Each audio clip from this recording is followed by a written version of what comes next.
Call the meeting to order at 6:30. Please rise for the pledge of allegiance.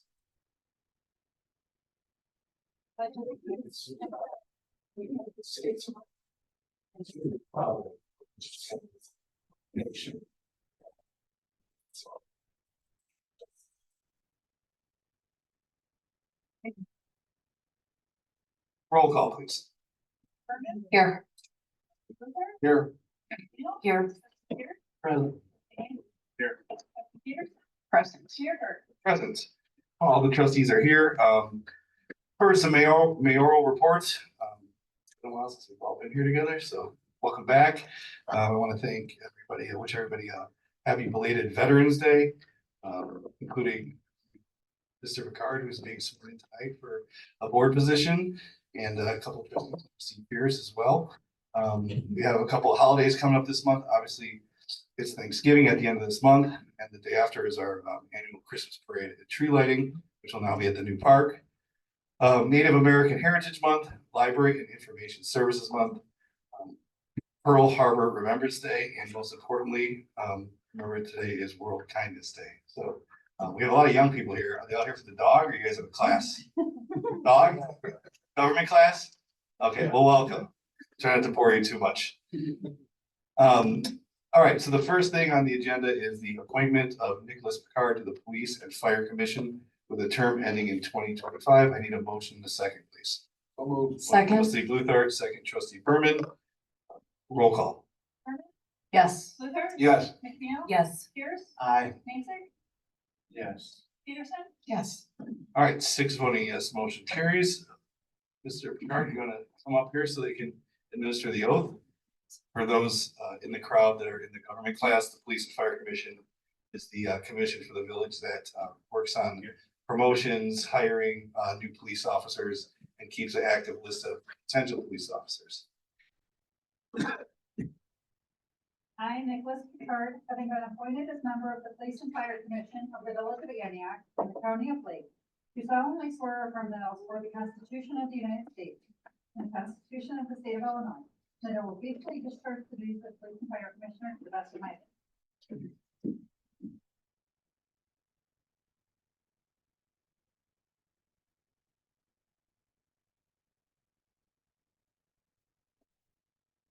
All right.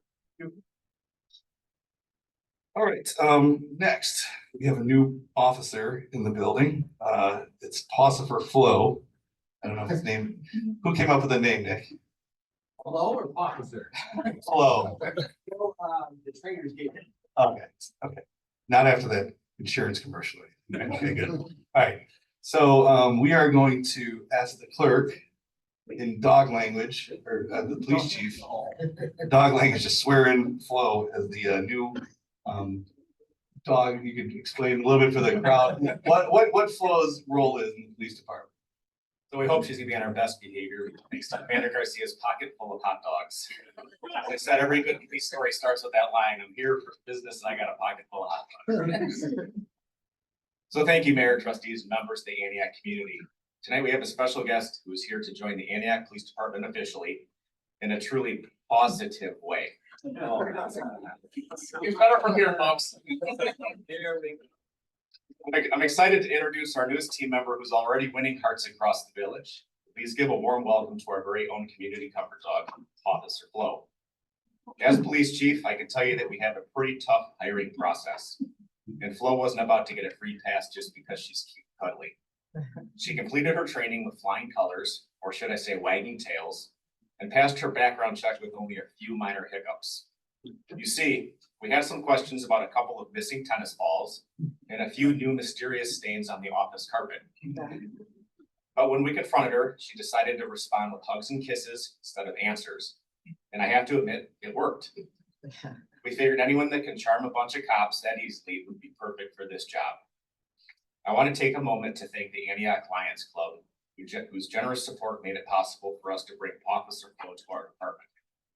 The Lions Club has a long history of serving our community, and their support for this project is yet another example of their dedication for making Antioch a better place for everyone, both the two-legged and the four-legged members of our village. Thanks to their funding, we were able to cover Flo's purchase, training, and her first year of care and maintenance with no expense to the taxpayers. A big thank you to the Lions Club for helping us add a bit more positivity to our team.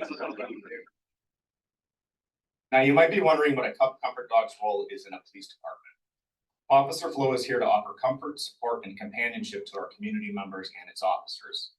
Whether it's calming a child who's had a rough day or providing stress relief for an officer after a long shift, Flo's mission is to remind us all of the power of a wagging tail and a friendly face. And like every member of our department, Flo will take an oath tonight, a solemn promise to serve our community with loyalty, kindness, and maybe even a few slobbery kisses or two. Without further ado, it's time for Officer Flo to officially join the police department family. I'll invite our village clerk to administer the oath. Don't worry, we've kept it simple. No legal jargon, just a commitment to serve our community with loyalty, kindness, and a bunch of tail wags.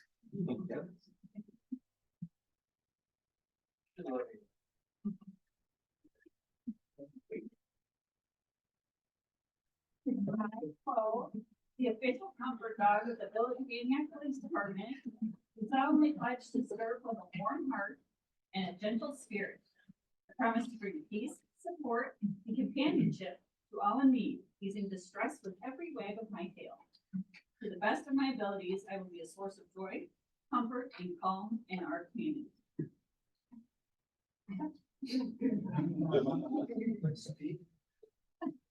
Does it? Yeah. Hi, congratulations. Welcome. Thank you. Thank you.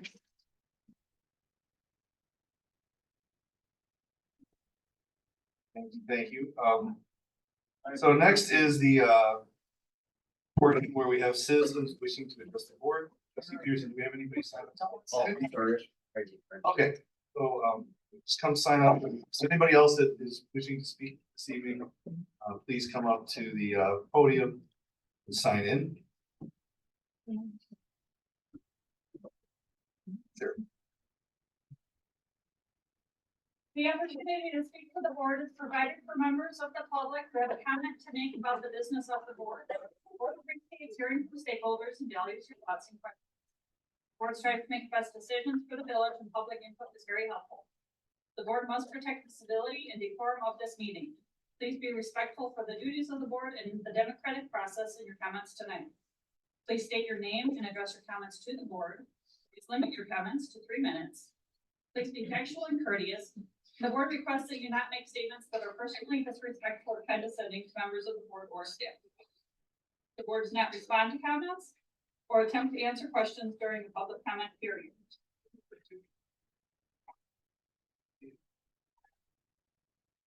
Rob Haywood. Good evening, everybody. So, I've been having problems with this restaurant behind me and for the last 4 years with their music. And it's been going on for 4 years now. It's really affecting my life, my career, my relationship, everything. I feel like it's a Chinese torture. It's nothing but a never ends. Well, finally this year I've had a little bit of traction. They've been getting basically warnings or tickets for their loud music.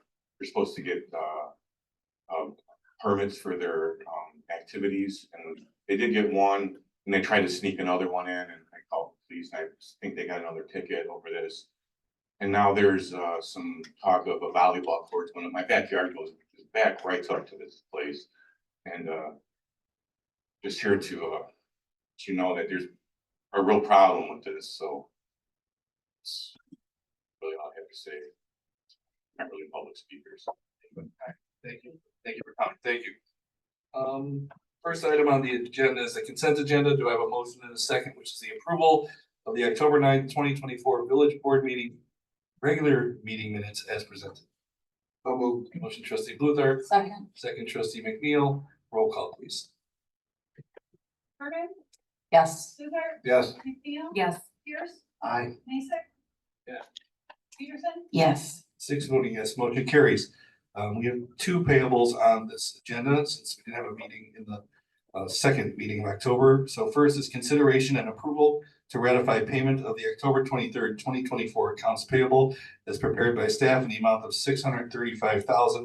$911.03. Do I have a motion and a second? So moved. Motion trustee Peterson, Second. second trustee Pierce. Any discussion? Roll call, please. Berman, Yes. Luther, Yes. McNeil. Yes. Pierce, Aye. Mason, Peterson, Yes. 6 voting yes, motion carries. Next item is consideration and approval of payments of accounts payable as prepared by staff in the amount of $553,642.98. Do I have a motion and a second? So moved. Trustee Peterson, Second. second trustee Pierce. Discussion, not roll call, please. Give a few examples of what's on the bill for our students that are here, Sure, that we're having bills we're paying. sure. Pull it up so technically here. Yeah, mine's sideways on my thing, otherwise I'd read. The second one was, I think, Normal. northern. First one on the side is the second one. The one we're discussing is more legible. There we go. Yep. There's, and I have a question, what's the department? The HR green. Okay. So in addition, just our everyday common expenses for running and operating the village. Some of the examples of the larger expenses that are being approved tonight are. Wait for it. There's a $15,400 expense for ComEd for electric service. There's just under 11,000 for HR Green, which is our village engineer for engineering some of our road improvement projects. There's again a utility electric for paying for water and sewer supply. Public Works purchased some new vehicles, and those had to be outfitted with specific equipment and bodies. Those two trucks were $9,100 a piece for a total of $18,000. There was an $18,000 invoice for a utility system repair on a sewer line that had collapsed that was discovered during the road program. And then our fuel and fluids expense for fueling the police fleet, public works fleet, and the parks vehicle. And gave you a total of $83,330. Thank you. Roll call, please. Berman, Yes. Luther, Yes. McNeil. Yes. Pierce, Aye. Mason, Yes. Peterson, Yes. All right, 6 voting yes, motion carried. Items number 4 and 5, Director Torres received an email from our vendor that the person that was working on our reports for this had I believe a death in the family or a family emergency. So we're still in compliance on doing this in December. So I'd ask for a motion in a second to hey, we're waiting. Didn't we just pay the bill? A motion and a second to remove items 4 and 5 to place on the next. Do you want to remove 4, 5, 6, 7, 8, 9? just 4 and 5. So moved. Motion trustee McNeil, second trustee Pierce. Roll call, please. Berman, Yes. Luther. Yes. McNeil. Yes. Pierce, Aye. Mason, Yes. Peterson, Yes. All right, 6 voting yes, motion carries.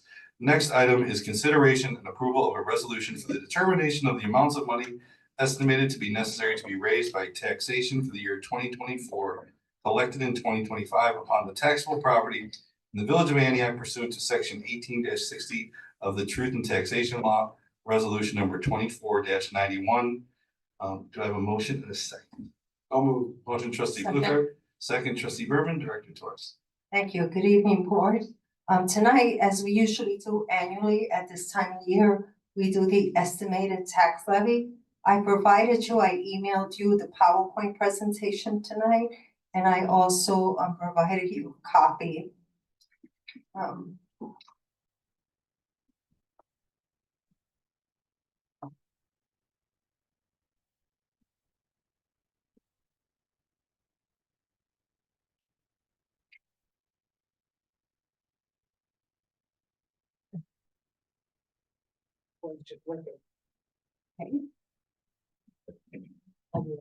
Okay.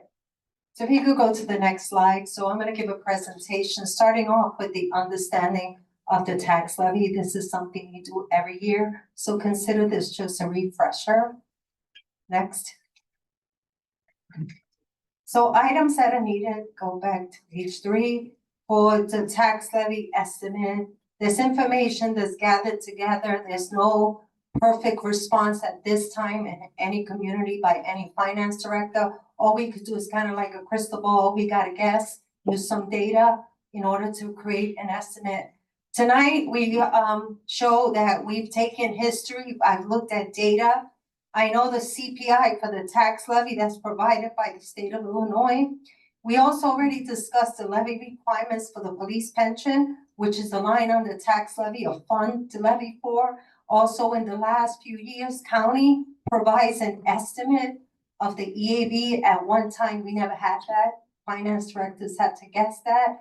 And in that estimated EAV that they provide us, we have information regarding new construction, which is another item that we had to guess in the past. I've also used, knowing what the rate is, the maximum, the limiting rate for each fund we levy for, which we levy for IMRF, we levy for police pension, we have the corporate fund, etc. Also, I have new construction estimates is very important in a tax levy, as I mentioned before, because new construction is not fully assessed. So we need to make sure that in our calculation, the new construction is included in that number. Trustee Pierce. Just so for the audience purposes, the EAV is the estimated assessed value. That is correct. So every house has an assessed value. That's correct. And That's how they deem this for our taxes. yes, that is correct. And it's on the tax bill. When everybody gets their tax bill, the assessor has the EAV. There's a calculation and a formula, the tax bill. Every invoice has the rate for every entity that's taxing. Next page. So with the tax levy, a tax ordinance is required. Is the village's legal request to receive property taxes and impose them upon property within its corporate boundaries. Next page.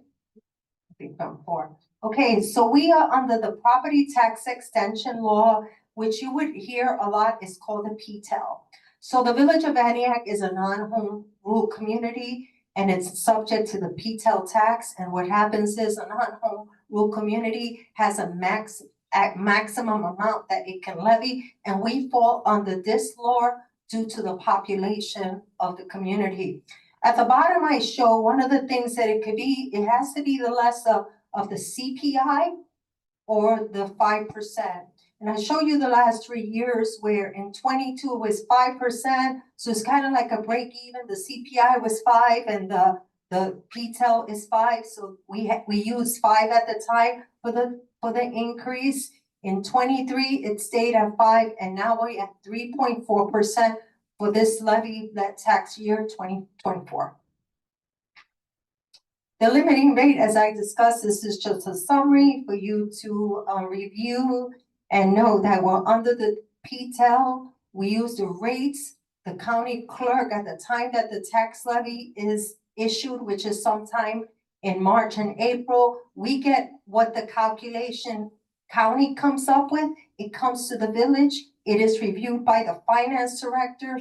Their numbers is kind of like a seesaw. If the rate goes down, the EAV goes up, and each line item has a rate. Some of them do not have a limit. For the police pension, we are obligated to levy what is given to us. And then after that, we deduct that from the total amount county is saying. And sometimes it requires us to shift the funds around, because if you meet the maximum rate, then you have to move it to another fund with its availability, because if not, the village will lose the money.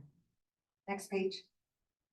Here I provided you, I know it looks small there, but a history. This is from the state of Illinois. You can see all the CPIs throughout the year to be used for the PTEL, and you also have the column where for the tax levy year. So for those students that are here tonight, the state of Illinois provides us the CPI annually. It is sent out, and we use that CPI, especially non-home community like us. It's very important for us to know the CPI because we compare that to the limiting rate given by the PTEL. Next page. Yeah, what's CPI?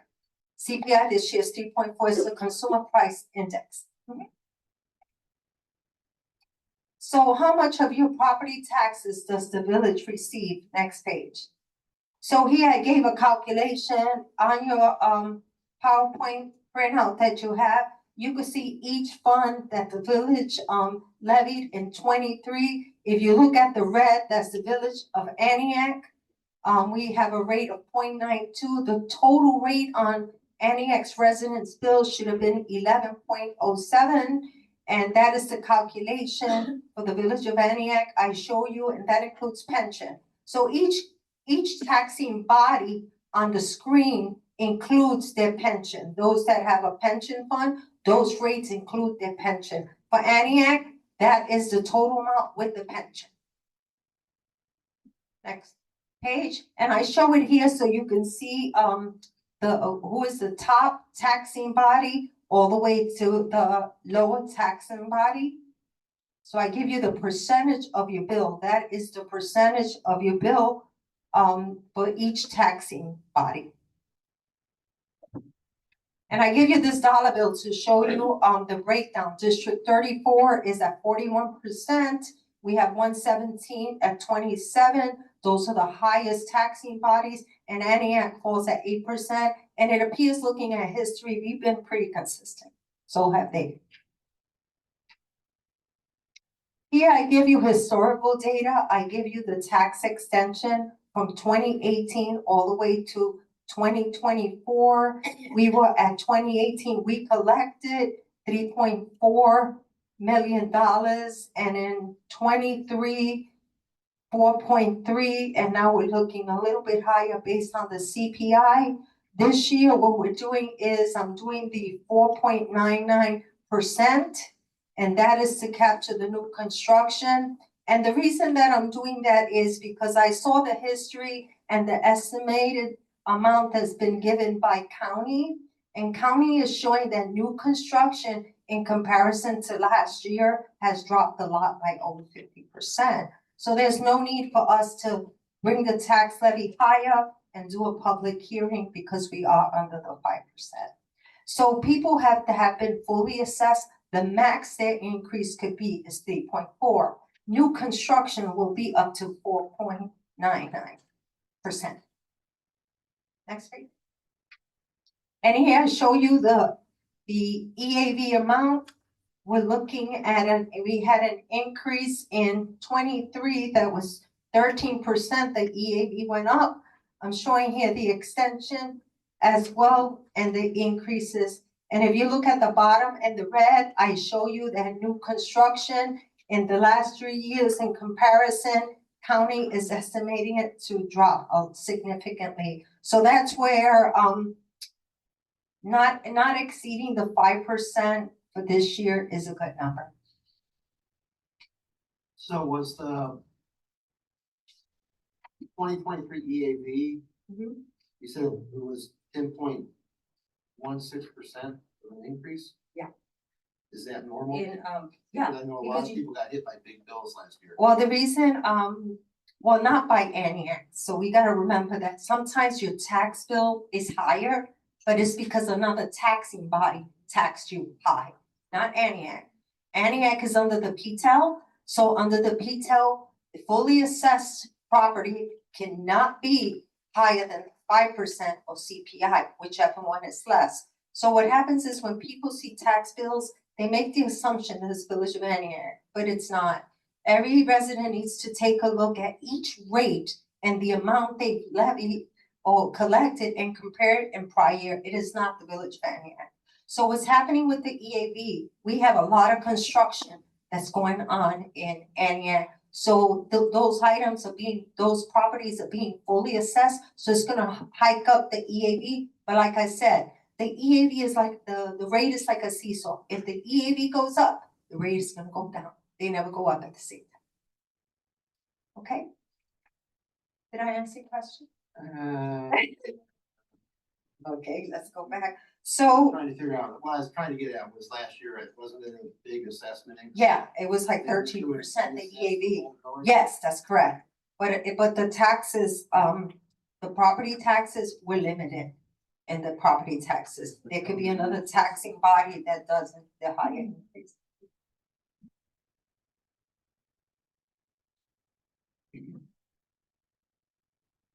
Next. So here, I'm doing, trustee Pearson, page 13 of your slide. If you look at the top of the page, you see that the EAV in 21 to 22 went up over 8%. The EAV, the property, you can see at the bottom, if you look at the construction from 21, the bottom line, from 21, actual construction was 4.5 million, and in 22, it jumped to 7.2 million, making it almost 59% increase in new construction.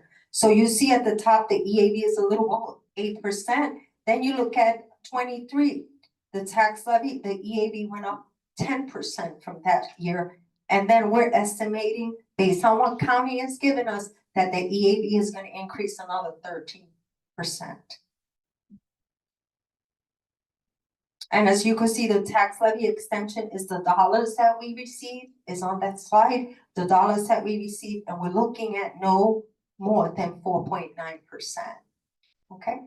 So you're saying that this year it's gonna be the EAV is gonna go up 13.22%? Yes, based on what county is telling us. Because of the PTEL law, we're limited to the CPI, which is 3.4. At this year, yes, that's correct. Or if it's new construction, it's 4.9. That's correct. So in a way, new construction is good because we get more money out. Absolutely. So when you see these increases in the extension, it's not because of the fully assessed people, they do additions right to their home. It's gonna increase their value, but not significantly the tax as the new construction. New construction is great because that's where the community received the dollars. They haven't been fully assessed. It takes 2 years, so you see that jump. Okay? On the next page, what I've provided is the estimated tax levy for 2024. As you can see, we levy for audit, we levy for civil defense, the IMRF, the liability insurance and tort judgment, social security, police protection. We do the corporate is considered kind of like the general fund, you can call it. It does sit in the general fund, but that's where we move money when we exceed one of the other buckets. Like, let's say, for example, the levy comes back and social security is over that rate, then we can move the funds to the corporate. And then at the bottom, you can see the police pension. That is with the actuarial. We had that presentation recently. The actuarial recommended the 2.3 million for the police pension versus the 90% funding from the state. Okay? So I hate to belabor this a little bit. So we're estimating to get $4.5 million in just property taxes. That's correct. Where's the rest of the money come? Because our budget's a lot more than that. Well, you get sales tax, income tax, utility tax, personal property taxes. We get money from user fees. We may get some small grants. Yeah, charges. All right, thank you. You're welcome. So I just wanted to show you in the next slide, which is 15. I wanted to show you the wave of the rates. We're trending less with the rate, even though the EAV is going up. As you can see, it's going down because the EAV is going up. It's the seesaw effect. Next page. Just wanted to notify the board that at this time we won't be needing a public hearing because we are under the 5% cap. Next page. So this other pages here was just information that's been provided by the interim finance director. I thought it was good information to provide you, so I added it to the package for your review, this historical data that he provided. One, it shows a comparison between communities, EAB, and population. We also have village histories of the EAB that change more than 3 years. So I think it's good information for you to have and look at. And just as a reminder, I know we didn't have the audit tonight, but in December, the auditors will be here to present. The Village of Antioch for years have received the award for the GFOA, And the GFOA is a prestigious award that communities receive because we take time to do a thorough audit. We provide a lot of information that other financial statements do not have. So the GFOA, which is the Government Financing Office Association, puts out an award. We spend months preparing for it. There's a mandate, the requirements for you to receive that award is a lot of work. We spend like 3 months plus just gathering data. And if you make a comparison with a financial statement that's a GFOA qualified and awarded financial statement, or audit, should I say, and you compare it to a regular audit, some communities that are not GFOA compliant, they prepare their own audits, and it has just balance sheet, income statement, information about the budget, and that's it. It's less work and it's very easy. It could be as small as just 30 pages. Ours is over 100. At the back of the book, if you get an opportunity, we put it on the website. And at the back of the book, there's a lot of statistical data, great information. It shows you all the revenues through the years, for many years, expenses, it has the EAVs, it has the tax rate, it has the money we receive in taxes, it has budgeting, it has personnel. So it has a lot of great information. So even though tonight the information is provided back here, informational, I just want to remind the board that as soon as you get the audit, it's a great book. You know, we put a lot of effort. It is a GFOA award audit report. It has a lot of information. We're very diligent in making sure that we collect the data, we do comparisons, and that the data is correct. So at any time that you ask a question, I highly recommend you just go on our website and it's right there available to you. Any information, if you want to know how much income tax, sales tax, please look at the back of the book. It's great informational stuff. So anybody has any questions at the end of my presentation? I just want to say, I like this information it's back. Uh-huh. It's really cool to know that all the properties in Antioch are assessed over $500 million. Absolutely. $500 million or more. That's just the assessed value. Yes. That's really cool to have this information. And thanks for this presentation. Oh, absolutely. Any other questions?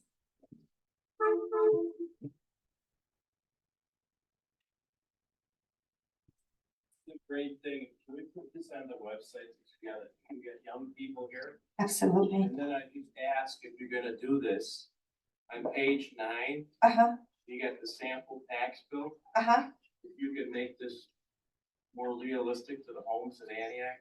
Okay, that was just an example. I understand. Okay, We're gonna use like a median income. Yeah. We're not gonna do it at a $30,000 rate. Okay. Because that's not our median income. So well, this is based on the market value of the home. yeah, I understand what it is, but you get homes, especially if you go to Emmons School District, the homes are higher there, so I Okay, think this is very light, especially if you Clublands and New Haven. absolutely. But just, We can update. especially to be a good project for the young kids to dig into with their teachers. Especially with the park. Yeah. People are saying, broke, money spent, where did money go for? And this would be a good project for everybody to look at. If they look at their tax bill, because everybody's gonna get a tax bill, and some people are screaming, can I live in Illinois? Yes, And just for the people out there, Illinois is in the state of Illinois, or the United States, the highest tax, property tax. New Jersey second. So, absolutely. I will gladly change that and put it on the website. Any other questions? Thank you. Thank you. Thank you. There'll be a quiz on this tomorrow. guys. Roll call on approving item number 6. Yes. Yes. Yes. Yes. yes.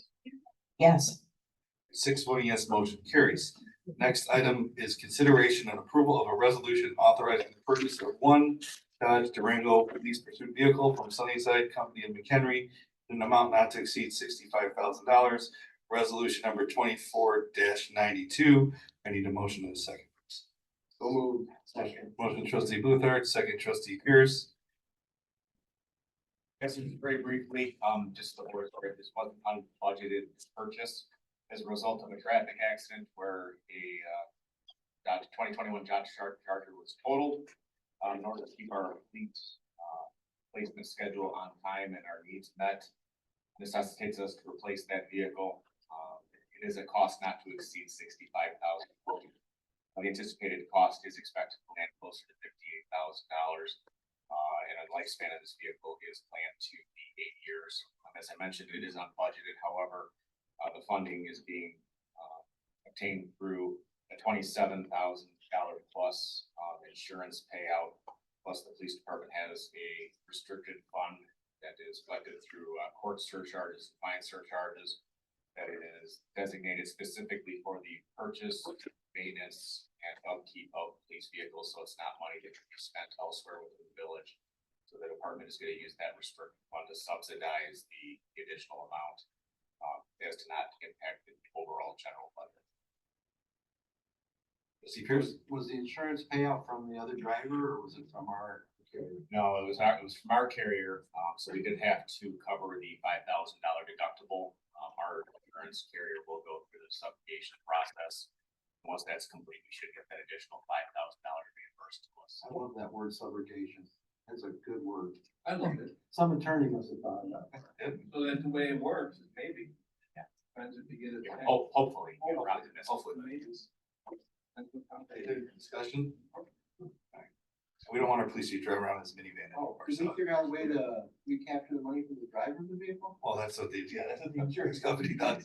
That's what the insurance attorney. You painted blood and tears, let me tell you. Yeah.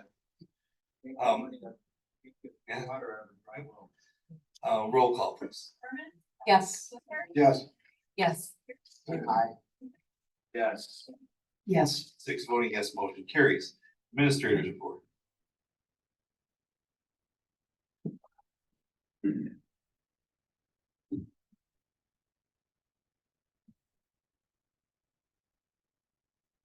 Few items to update the board on. As you're aware, I've been engaged in kind of some ongoing discussions with the township supervisor regarding a number of matters, one of which is the return of the Bittner property to the village. Over the last couple of meetings, Supervisor Shaughnessy and I have made substantial progress in that he has given his commitment that that return will happen. It will not hold up our public works project. And he has given direction to his attorney to begin the legal process of the conveyance of that property back to the village. So our attorney will be working with their attorney to hopefully move that forward. It was supposed to be discussed during their board meeting this evening. Another item related to that is the long discussed Parks Co-op agreement that was established, I think, in 2004 originally for the construction of Osmond Sports Complex. I think we've both finally come to an agreement that that IGA was not followed to the letter for a number of years, and as such, we've come to a place where we decided that both of our government agencies will bring resolutions to their boards to repeal that resolution. The township is doing it this month, and it's speaking with the mayor. We'd like that mayor to come before our board next month, assuming the township passes it. The township still has a vision of a Parks Co-op collaborative with the village of some sort.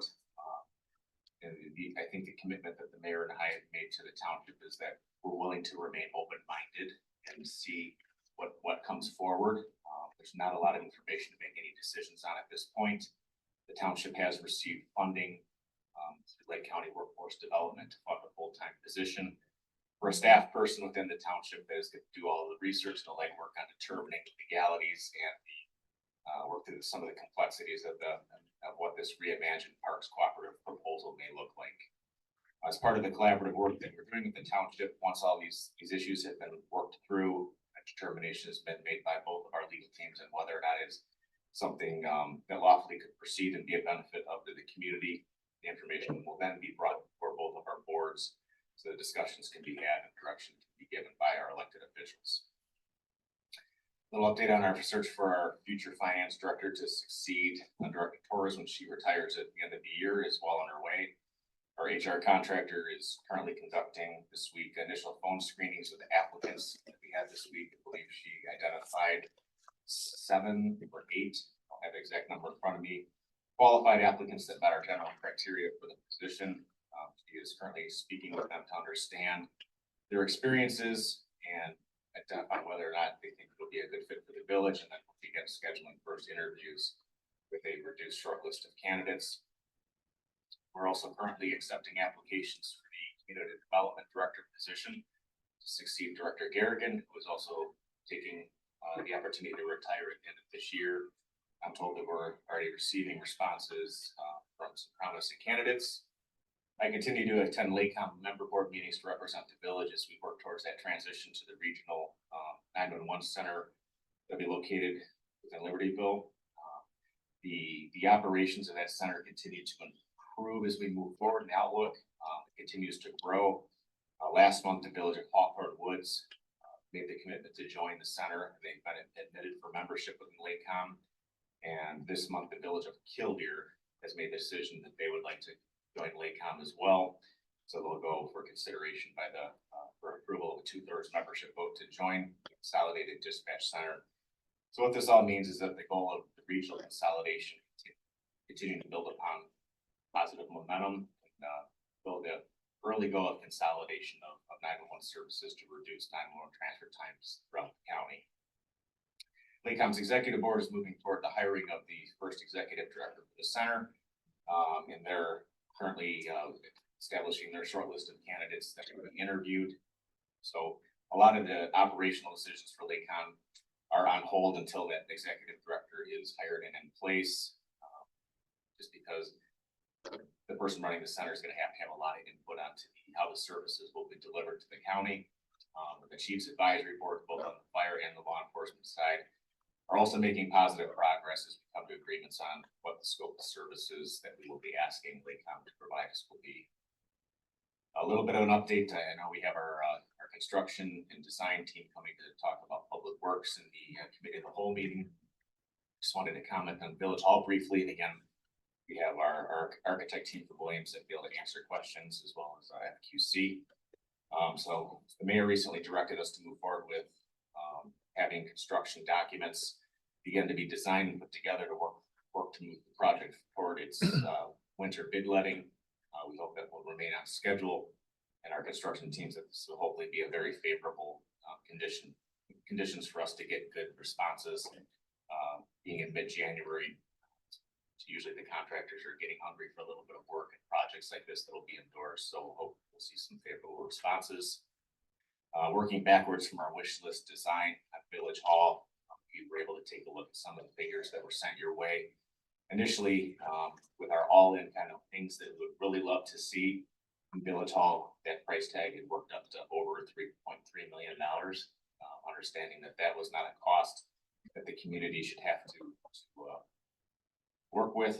We found a very workable solution that gets everything we need. The option to include as bid alternates, some of the things that we'd like to see with an all-in current estimate for construction of less than $2.1 million. So if you recall, when we started this entire endeavor, probably 2 years ago now, we were targeting $2 million. So I think given the current construction market and inflationary costs, I think the team did a fantastic job of planning us pretty close to that target of roughly $2,075,000. Thanks for seeing the plans today. It looked very nice. One thing I noticed in there was the public meeting room. The staff was in front of the public. And I'd like you to try to look at a way to put the staff kind of off to the side or something. Yeah, The public needs to see us and us talking on Yes. that your heads. that was really just a rendering. The important note for the layout of that is it's movable furniture is what it's designed, so it can be reconfigured easily. I believe that the architects put that in place. Andy, correct me if I'm wrong. They put that in place just to show the seating capacity and how many people will be able to fit into the room.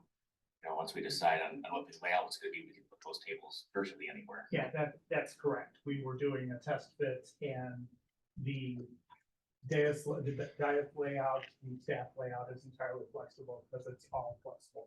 Sure. And I was really disappointed not to see post in there. You know, we tried, but we got it done without the post.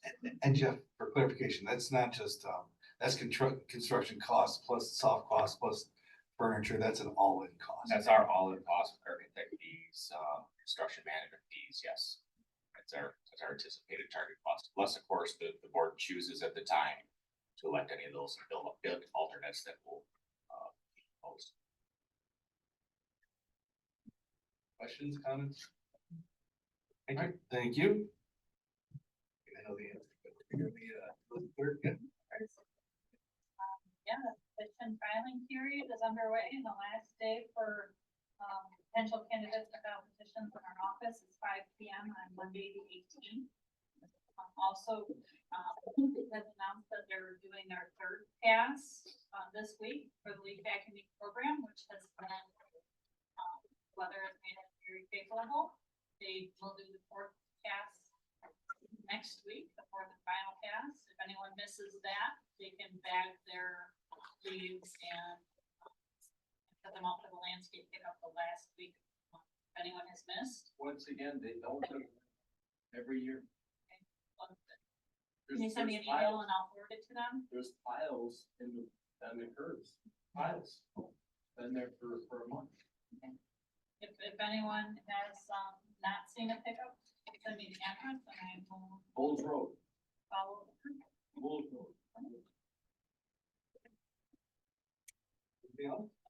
All right, any trustee reports? You guys got a question? Sure. But I just want an update, because I've gotten so much questions and from both sides on the Veterans Memorial. It's gonna be a concern. I got, one side that says they got sponsorship, they can get the whole thing done. I've got other stuff. There was a big Facebook post of almost kindergarten stuff that went up and absolutely anything that was taken down. Very kindergarten. And what I saw, that group should be basically removed from the committee. You know, it's getting to be very name calling in kindergarten. So I think we should be looking at putting a program together that coincides with other communities, Lindenhurst especially, my good friend Paul Beaumont, who I admire, was the former mayor, did a fantastic job over there. But if we've got veterans that are willing to help out for veterans, and we should be looking at the VFW and make sure they're members of the VFW and the American Legion, and not just sitting there saying, well, I'm representing people. I want to make sure this is done correctly for all the vets. You know, I'm a child of a Purple Heart vet, and I went through hell growing up with what they called shell shock. And I was around when Paul Beaumont did the Lindenhurst one, and I go to their facility every Veterans Day just because my dad's name's up over there. And it's gonna be a shame if this is going to be just bickering back and forth, which is gonna be, and stuff on Facebook. And when that was on Facebook, that whole group on the one side, which I'm not gonna point fingers and names, they all should be removed from the committee. And it all should be started over, and stuff, we're pulling signs down, and it's just getting to be nickel and dime nonsense. So someone's gotta take control of this. It's just gotta get done for the vets, for the memories, for the good people that serve. Because I wouldn't be able to give this speech doing it right now without those men and women. Points well received, trustee. We have tried ad nauseum to work with all involved in this construction project. I will admit there are differences of opinions amongst the groups on how fundraising should progress. We're working with all of them to try to understand the progress on fundraising. I know one point of concern that's been brought by some members of the board was not really having an understanding of what type of commitments have been made to the AVM, Antioch Veterans Memorial in particular. So we recently met with them, and the mayor asked for dollar figures to start being provided on how they're progressing towards fundraising. And the email that was provided by the AVM board chair or president this evening was that they've got commitments for roughly $125,000 towards the approximate $300,000 to $400,000 that we're guesstimating that this project will cost. Really, the one of the main catalysts for the mayor giving the direction to staff to work towards the establishment of this Veterans Commission that will be discussed by the board later this evening is to help try to work through some of these issues. Having veteran input that can help guide some of the decisions that are gonna have to be made and represent the village in those decisions and make recommendations to the village board, I really think is gonna be important to making this process move forward.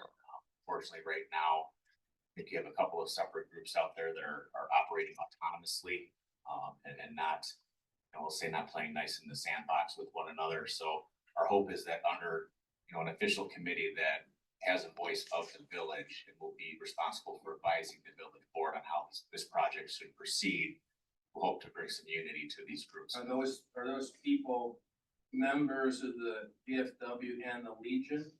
Is that important to this group that they should be members of the organization? Or should they just be a vet? No, I think in the draft ordinance as it's currently written, again, it's the board's prerogative to recommend or request any changes that they don't like be made to that ordinance, but as it currently stands, there is a component in there that one of the voting members will be a representative from the Antioch VFW and one from the Antioch. I don't think that's there, and I think there's statute behind stuff when you do stuff to make Antioch and memorials. When you do a proclamation, which I'm ready to make a proclamation to join the American Legion and the Antioch VFW, because this is just getting to be silly. It's just outright silly, and personalities, who names goes where, and it should be about the vets, not whose name goes where. It's really getting silly. And someone's got to take leadership on getting everybody together and do it for what's right, not who put my name on a flag or a statue. Because that's what it's all about. And Facebook posts go up and all of a sudden it's taken down because someone starts pointing fingers, especially someone that served multiple tours of duty. And I would never take that away because our lockers are right next door to each other growing up through high school. So I understand. And then there's another gentleman that's part of the American Legion that says, yeah, he's got corporate sponsors that get this done. And he's turned away. It just doesn't make sense. Doesn't make sense. When you say he's turned away, he certainly hasn't been turned away by the village.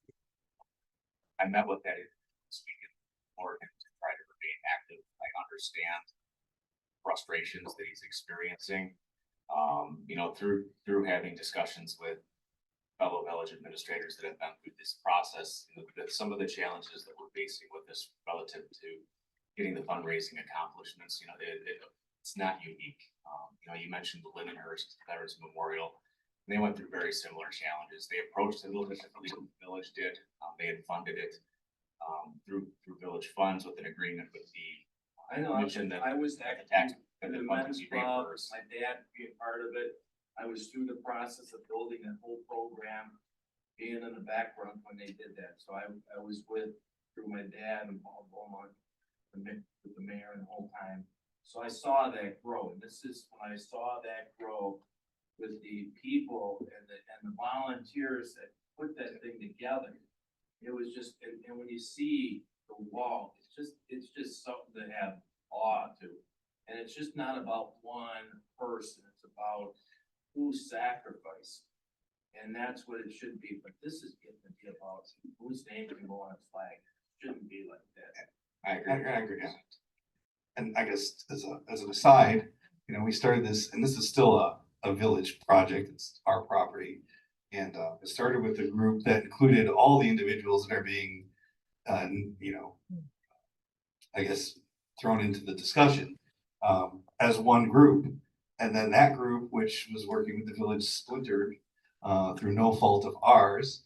And again, my goal is to get this project done, as we talked about for 20 years, whether the money comes from the Antioch Veterans Memorial Group, the VFW, the Legion Hall, Great Lakes, whatever group wants to help get this done. I'm at a loss. It's just, to me, a shame that, the veterans in the community that all hopefully have the same goal of getting this done, can't work together and mend their own differences.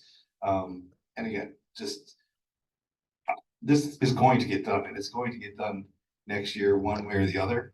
I'll say that right now. I just don't, it just has turned into a battle of personalities and politics to some degree. And I'm hoping everybody can get past that so we get this thing built early next year, because we have the gracious donation of Lake County contractors and their veterans committee, which I'm sure is not going to be there forever. So we better get this project done before we lose their interest or they get turned off by, you know, some of the differences. So whoever wants to give money to this project, we will take it. And we will make sure this thing gets done. And I know Jeff, myself, Jim Moran, I'm sure trustees get calls on this. There's been a lot of discussion behind the scenes in the different groups, and I appreciate all of their passion for it. I just hope everybody can come together to get it done correctly and on time. And yeah, I feel like I said, whatever rank veteran, the people that are behind this are all very passionate in their own way and working very hard. So hopefully when we get to this on the couch tonight, you know, we'll get some direction in that regard. There'll probably be bigger discussions on who sits on that board, which comes to some of these items. But I appreciate you bringing that up. So it's good to discuss because we all know that we've been talking about this behind the scenes for a Yeah, while. it just needs to get done. It's good for the community, for the vets. Has there been any discussion with the township board on any of this, where they would show any interest in? Not yet. No, I mean, no, not really. And I know that what Jeff was saying today, I think as far as the money goes, I think 2 of the monuments have been accounted for out of the 6 at $25,000 a piece.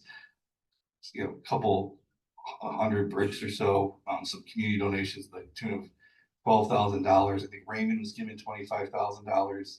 I don't mean to put Zader or the board on the spot, but last year we received a refund from a veterans, I think tax rebate or something of $60,000. So please let's earmark that money for this project.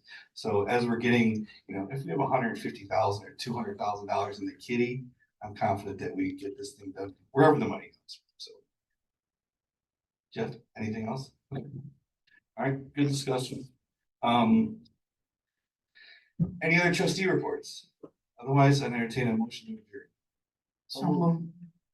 Motion trustee Luthart, second trustee Peterson. All in favor?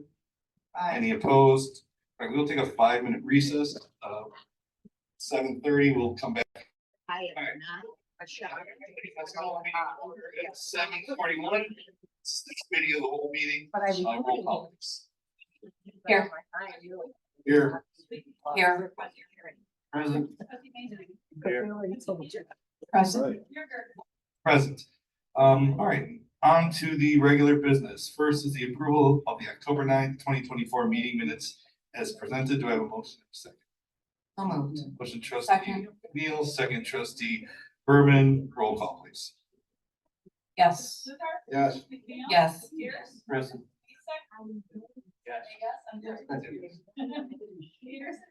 Yes.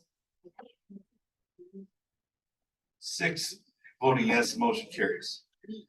Next item number 2, presentation and discussion regarding the final public works facility schematic design. Let's see, I lost my place here. Schematic design and cost estimates, presentation by Williams Architect. Minister Gutchins. Yep, so before you come, we have our representatives from Williams Architects and from FQCR Construction Management Firm. They're gonna kind of go over the latest iteration of the public works design and proposal. Hold on, Jeff, I think there's a echo. Maybe on Zoom. We can mute one of them or something. Not a phone. Speakerphone. Oh, okay. So kind of where we've arrived at is, as you know, the costs when this project was originally estimated came out substantially higher than we had originally imagined. Staff, along with our design team, has worked tirelessly to drive that cost down. And we've arrived at a point now where we feel like we've scaled back the building about as much as we possibly can, even to the point where the latest auto turn revisions within the building for how trucks will maneuver to that facility The building size was originally imagined the trucks were gonna move very smoothly and efficiently through the building. While they're still moving efficiently, it's not quite as smooth. Some of the turning radiuses are about as tight as they can be. To the point where we've had to kind of move some parking spaces around to make sure that the big trucks can make the turns within the facility. I think the goal for this evening is for you to see the final revisions that we have made. I think as I mentioned, we've scaled the building back. I think our entire team will agree that we've really come to a bottom dollar amount that we feel that we can present a facility that will meet the needs of the community without being obsolete the day the doors open. And now that we've got our schematics done, our design team is ready to move on to design development for this facility. So I think, what we're looking for is a straw poll this evening to see if the board is comfortable moving forward at the public works facility as proposed. So we don't expend funds on a building that the board doesn't think is appropriate for the scope of the community. So that's kind of what the outcome, I think, after the presentation will be is, I believe the mayor is going to ask for a straw poll on whether or not we're going to proceed to design development and make sure that the board is comfortable with the proposal. Keeping in mind that you're not locking yourselves into anything. The final decision will be once bids come in. If the bids come in at a level that the board is uncomfortable with at that point, we certainly have the prerogative to pull the project, reject the bids, and then we shelve the project. With that, I'll turn it over to Andy Williams. Remember, it's National Kindness Day today.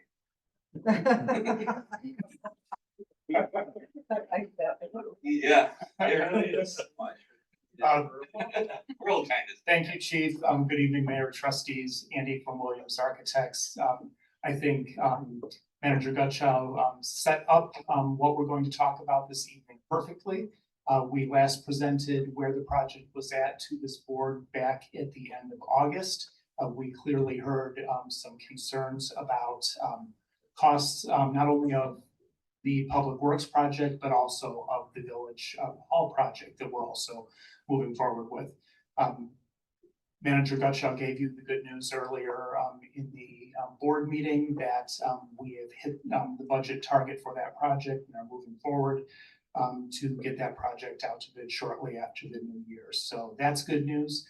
We're pleased to bring before you some similar reductions that we don't believe sacrifice quality, but still make this a facility that meets the needs of the village now and for the future. Though is utilitarian, does have a look that I think the village can be proud of and does say public facility. So I'd like to invite my associate, Mark Rody, up to talk you through the design, and then the gentleman from QC are here to discuss costs, and we'll collectively answer your questions. Thank you.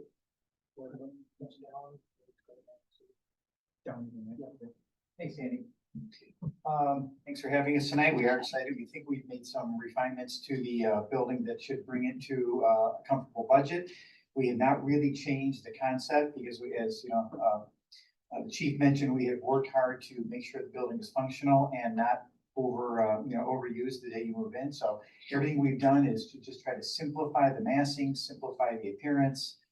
Everything is identical. The building is all 10-inch insulated precast panels, including the front area. We kicked around other ideas. We do wood framing there. Should we do metal framing? And working with Jack and Fred, we've decided it's just simpler to go to the one material for the whole project. So if I may have to turn around like this, if you don't mind. I will move this. So the site plan, as you can see, you own a significant amount of land. We have basically set the building in a perfectly square-shaped parking area. We've got 30 feet of drive to the left, 30 feet to the right, set a little bit from the south. At our last meeting here a few weeks ago, we all went out to the site and took a walk through it, so it's in a good location. Everything should fit. So again, we've provided enough pavement and site amenities that you will be able to circulate, but we haven't overpaved. We haven't built 20 acres worth of asphalt that you don't need. So we've worked with Dennis and everybody to make sure that we've got everything needed. On the left side, we do have some alternate bids in the lower left corner. Those are material storage bins, to hold gravel, chips, asphalt, things like that. That would be an alternate bid. In the middle, H, that's the fueling island, and in the lower right, it's kind of covered by the dot. That would be a salt dome. So Some of these items, and we'll let Fred and Jack talk more about the cost, but we have identified a base bid and some additional alternates. And as the chief mentioned, on bid day, you'll have your tally and you folks can make the decision about what gets built. But we will have one single entry directly across from the existing road. I forgot the name of it, Nelson Road? Yes. Yeah, Nelson Road, coming right off there. Very simple circulation, right turn, left turn, completely symmetrical site. Oops, I'm going the wrong direction. Floor plan really hasn't changed. Things are highlighted by the colors. So basically we have the parking garage in the gray. Lower left corner or southwest corner is all the maintenance bays and the wash bays. Working left to right, you've got the 3 workshops, all identical. Basically four walls. There's not a lot of build out in there. You can build workbenches and tool cages and things as you move in, keeping them very simple. We've got the locker rooms to the right, and then all the green area is the administration area. So basically, as we've talked before, we've got a large building mass, and we're kind of screening it with a lower building mass. So it's not like this 30-foot high building when you walk up to it. It brings the scale down. I think Chief did mention, I have a laser on this, or do I? No, I don't. But in the lower left corner, that pinkish area, that's the wash bay. So we've done some studying to make sure the vehicles can get out and make the turn. So the first group of parking spots to the left are going to be 20 by 10 feet deep. So we picked up 6 feet to make sure, because the civil engineer showed it could be done, but I mean, you were pushing it, and you know, we don't want any potential accidents in there. So we're going to make that first group of spaces 20 feet, the group to the upper right, that'll all be 26 feet, and then the larger, like the snowplow trucks, those are all 32 long by 14. And then the one that runs up and down the sheet, that's for the backer truck, because that vehicle's like around 40 feet or so. So very efficient layout, simple massing.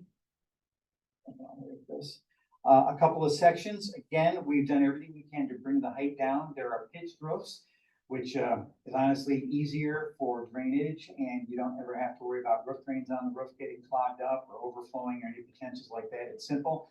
I'll be honest, as an architect, I think it looks nicer too than a flat roof building, but at the same time, there's a benefit to it. So we'll have, you know, gutters along the low sides. Which you're looking at the upper left corner, you're looking beyond that you can hardly really see. That's the entry, which is a little more prominent. So you're like cutting through the building, looking east in this section. So you can see the left area, that's all like that office, shop, locker room area.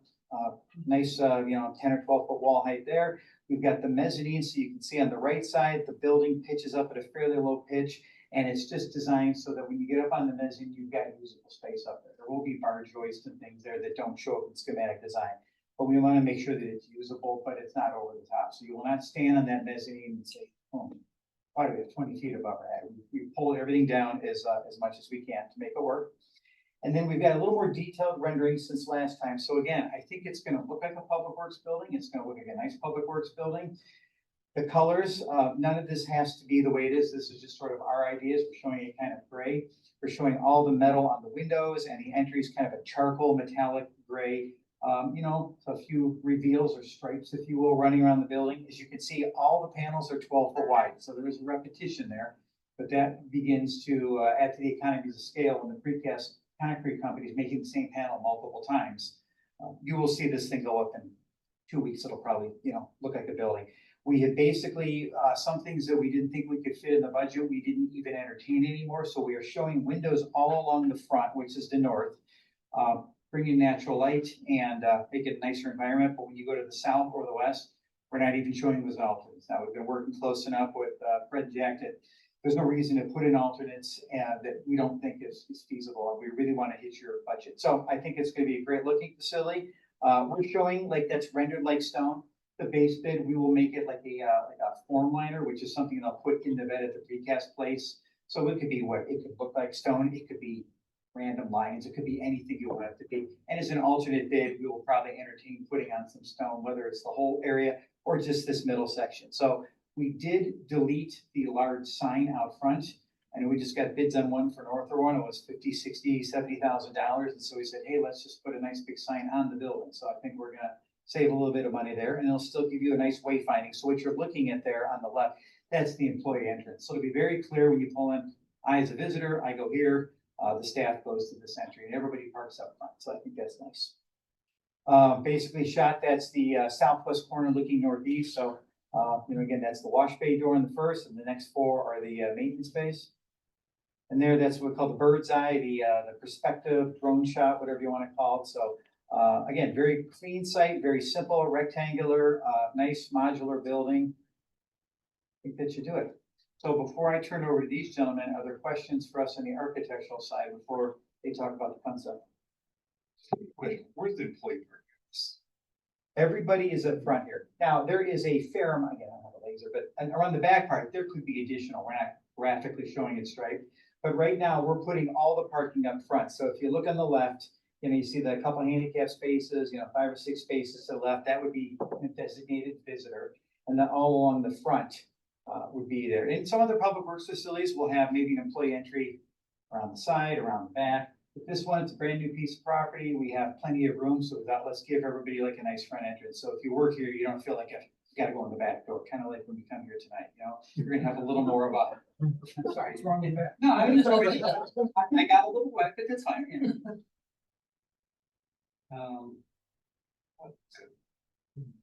Two questions. One, the slant roofs.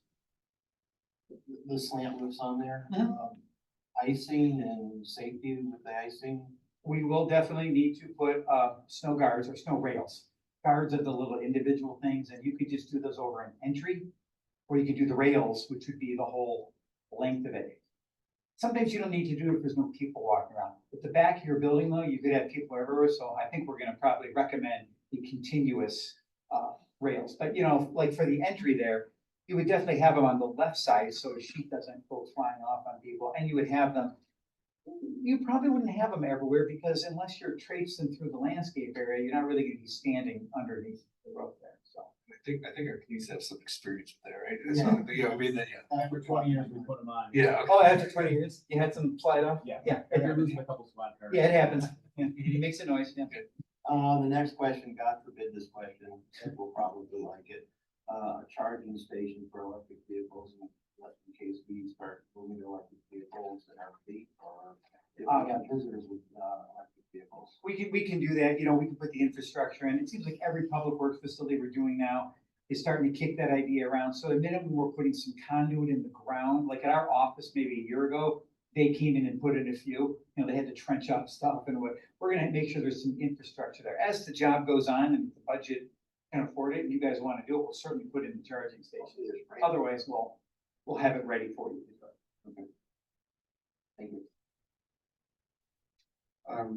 Quick question on the entry, the glass and steel structure. I'm assuming that's steel. Is there the glass public entry? No, I was trying to just get, yeah. There you go. Is that just strictly design? I can't tell what's supposed to be underneath there. I mean, is this just something we're doing to make it look nice for the entry, or is there a purpose of that? Yes and yes. I mean, it's a vestibule and it identifies the entry, you know what I mean?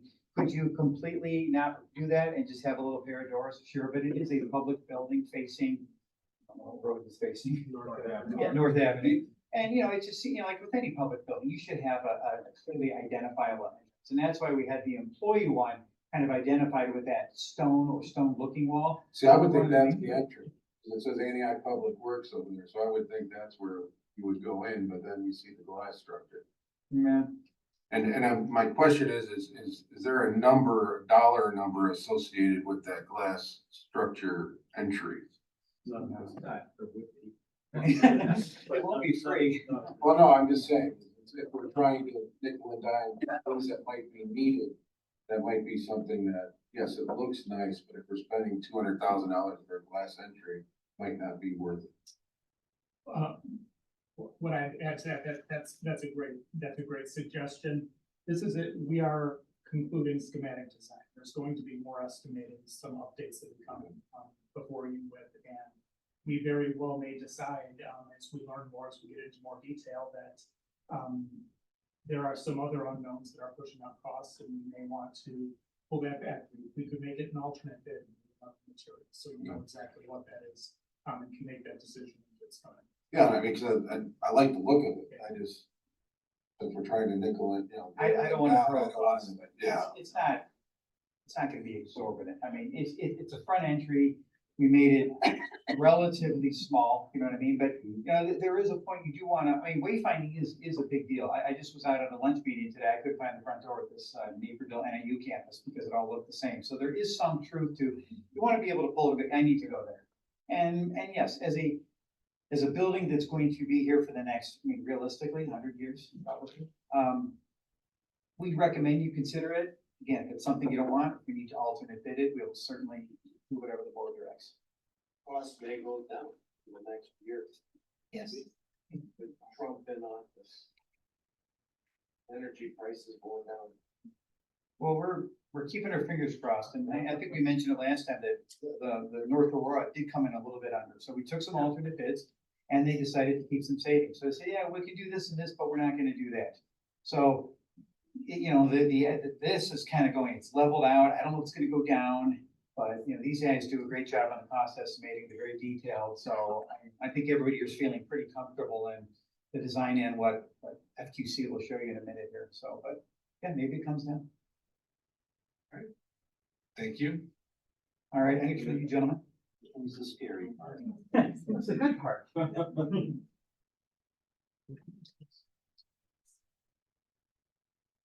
It's the opposite of what you think.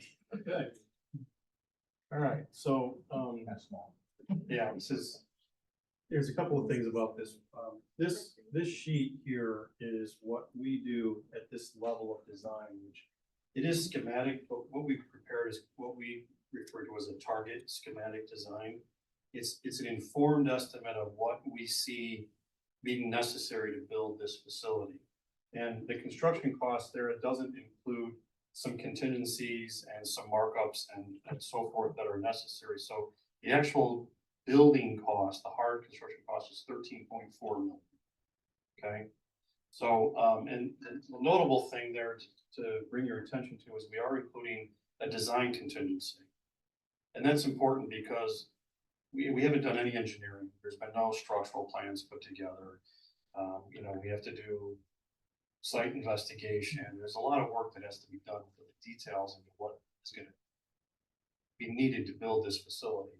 So that design contingency is kind of our fluff factor right now in terms of how we can work through the design into design development and construction documents to keep the project on budget or look for efficiencies and cost savings that might be possible between now and time to go out to bid. I will say that one of the things that we had to really work through, especially from a design standpoint, but it affects the cost, is what Dennis needs to operate this facility. And he deserves a lot of credit for standing his ground and making sure he gets no more, but he gets what he needs to operate this facility. We're bidding the fuel island as an alternate. We're bidding the storage bins, which is our core public works need, as an alternate. The only thing that's outside this building that's base bid is the salt dome. Salt dome is in, the other things are alternates. So it's gonna be capable of having those amenities at some point in time from a site planning standpoint. But you know, those are core elements that are currently alternate design elements. So it's really been, these are big numbers, so I'm not trying to minimize that. But when you look at it on a cost per square footage basis, this is a very efficient, cost-effective way to approach this size of a building and the components that need to go into it to have a wash bay, to have the service space, to have the shops, to have a locker room, and all the code requirements that go along with that. So we have this broken down by division, and Andy and Mark and their team and us will work with administration to make sure that we stay within this at the most and look for efficiencies during the design phase. So we're going. One of the things that we do have also, which I don't know if it's really shown too well other than the alternate, is we do have a mezzanine for storage. That was something that Dennis wanted to keep. You wanted a much larger mezzanine, but we shortened it up. We do have the stairs and so forth, but we can also design for a future addition that mezzanine, so we have the area for that as well. So if costs come in well, you can extend the mezzanine a little further. If, you know, we're making budget, not having the extra money, you can defer that additional mezzanine to a later date. I don't think you said the final number. Yeah, one more thing relates to the budget is, so we have the construction budget of 13.4, but then you have all your soft costs. This is another area where Dennis really assisted the team in identifying how we can be efficient there as well. So these are things like all the equipment that has to go into this facility to make it work as a new public works facility. Design fees, any kind of excess utility fees, miscellaneous furniture that has to go into it, testing, soil borings, surveying. So these are all things that are not bricks and mortar, but you need to expend resources on to execute a fully functional project. So the total project cost comes in at just under $15.5 million, with those between the 13.4 in hard construction and a little over 2 in soft costs. It's just under 15.5 million. That's the target that we need to stay on track for and commit to bringing you a facility that works within that number.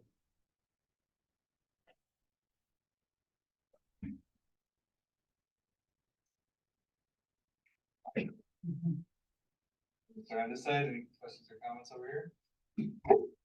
Steve Pierce? Looking at this. And the question is functionality and cost savings. Are they always cost savings?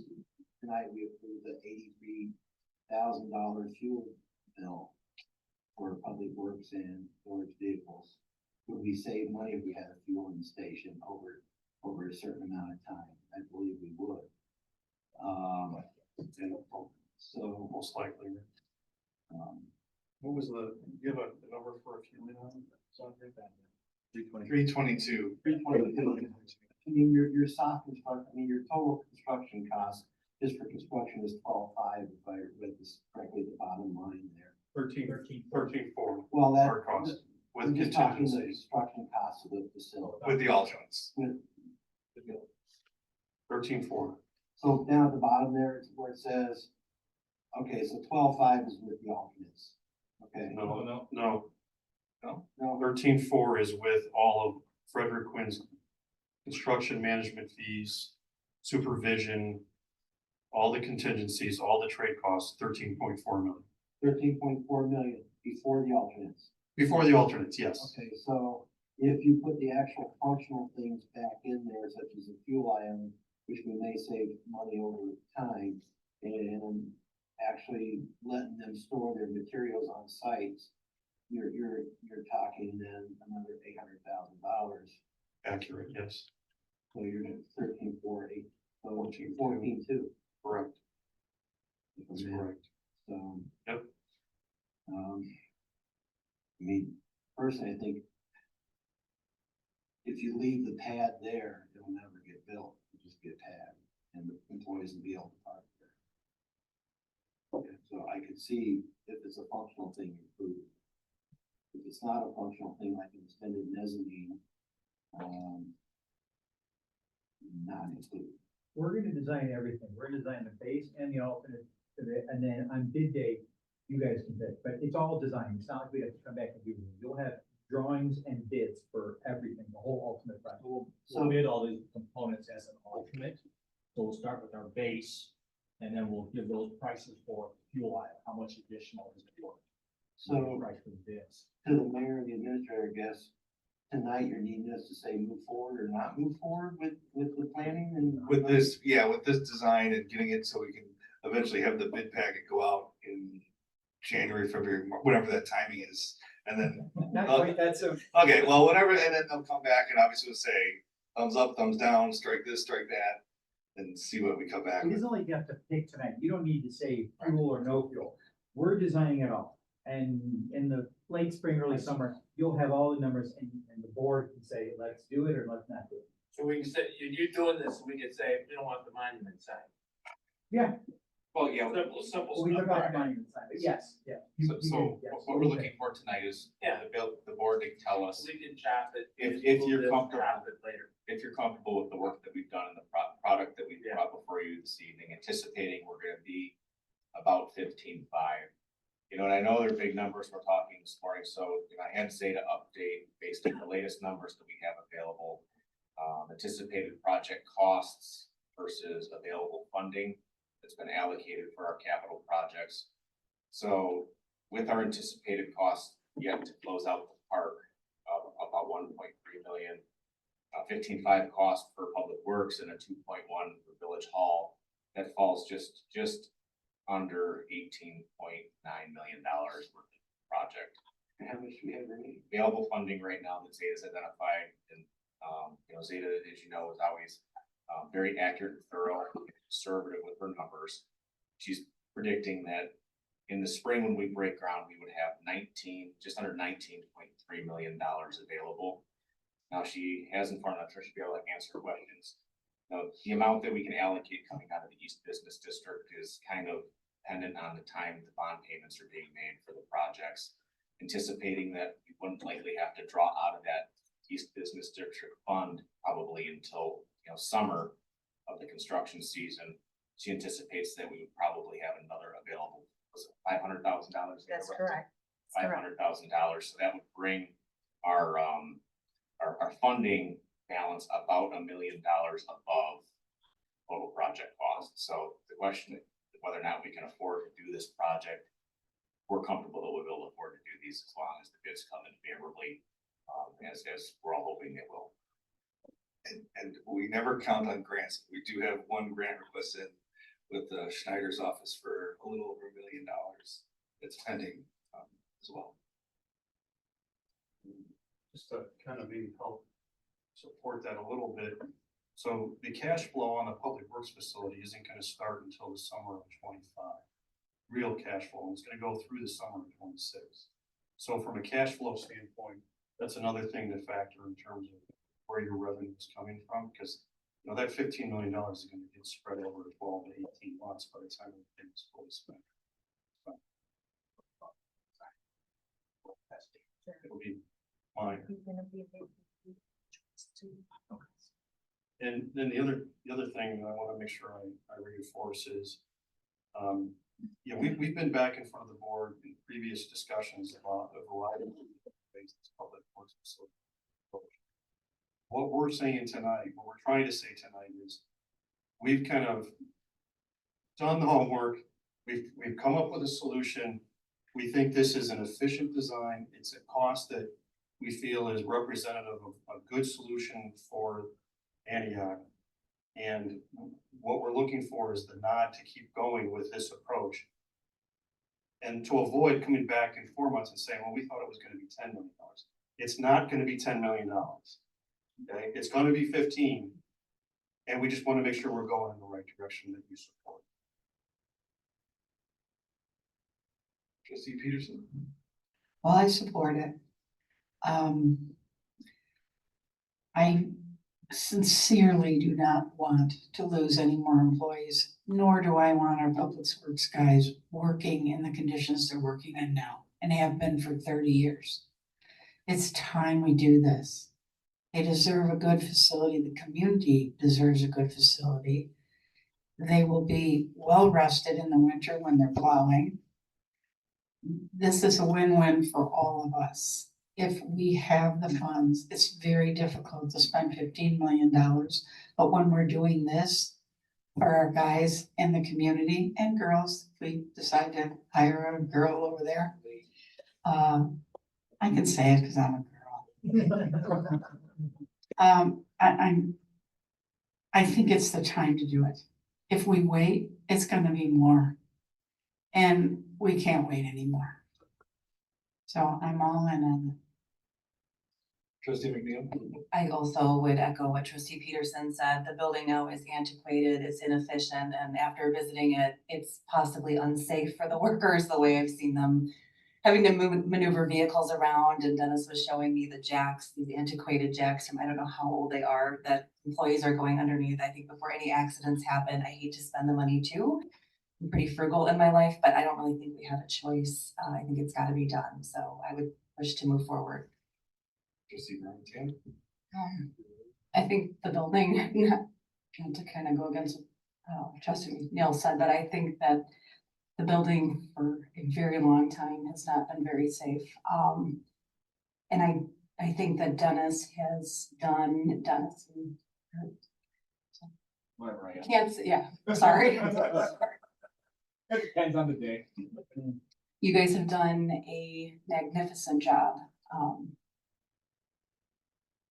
of cutting things down and keeping things efficient. And I think that, I hope that people realize how much work goes into doing that, because it is a ton of work. And I greatly appreciate what you guys have done. And I think we need to start moving forward and get going on this, so. All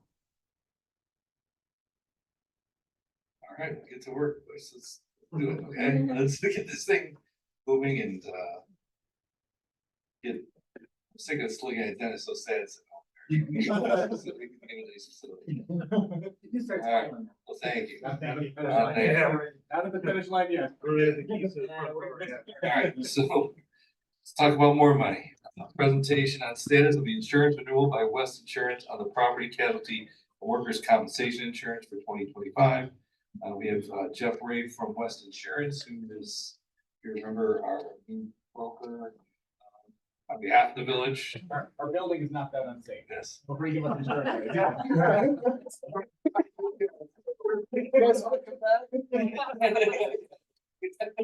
I assure you, it's less than 15 million. Thank you, Mayor, members of the board. I appreciate you guys having us here tonight. My name is Jeff Rafe. I'm with the West Insurance Agency.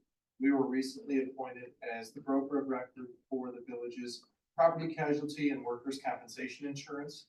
The property casualty is currently underwritten by Liberty Mutual, has a renewal date of December 31st of this year. Liberty Mutual is still working on the renewal. They have advised us, and I talked to Lori about this, that they are not going to renew the property due to the clarifier loss in 2022, I believe it was, of over $1 million. Not surprising.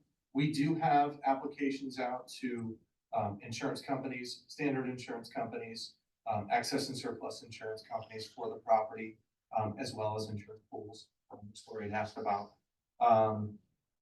We got some preliminary numbers on the liability from Liberty Mutual. There was some deficiencies in their coverages, so we went back to them. We're working with their underwriting team, and I anticipate that we'll have their finalized quote on just the liability lines in the next day or early next week. We did hear from one other insurance company, HCC, which is a Tokyo Marine company. We do a fair number of business with them, with other municipalities up here in my county. They have advised us that they are going to provide a quotation on the property as well as the liability lines of coverage. So we were very pleased to hear that. Ed, you're looking a little. No, I'm fine. Okay, just making I'm sure. fine. All right, so we will have a property quote from Standard Market Insurance Company along with the liability, similar to Liberty Mutual. The Illinois Public Risk Fund has gotten back to us on the workers' compensation renewal. That has a common effective date of January 1st. They quoted a renewal premium of $299,772, which is a 9% increase over the expiring. Now, what's driving the increase is a 7% increase in the village's total payroll. So we were just over $8 million in total payroll, again, 7% higher than last year. There's also an 11% increase in the village's experience modification factor. I won't go into this insurance geeky stuff, but I love it. Yeah, me too. But what it is it's a factor that gets calculated into the premium based on claims history. So they look back at 3 years of claims history and they say, okay, how do we compare to others in our industry and other municipalities in our industry? And it's based on claims, dollar amounts, and payrolls that have been paid, and goods that are used. So the village's current experience modification factor was a 1.29, which is a 29% debit based on previous claims history. The 2025 experience mod factor went up to 1.43, again, driven by claims. So they look at 3 years of claims history every year. 1 year falls off and a new year gets added. And so the year that was added was 2023. There was some more claims in that year, which drove that factor up. Antioch does qualify for a safety grant from the Illinois Public Risk Fund of $12,021, and that was up 4% from last year's term.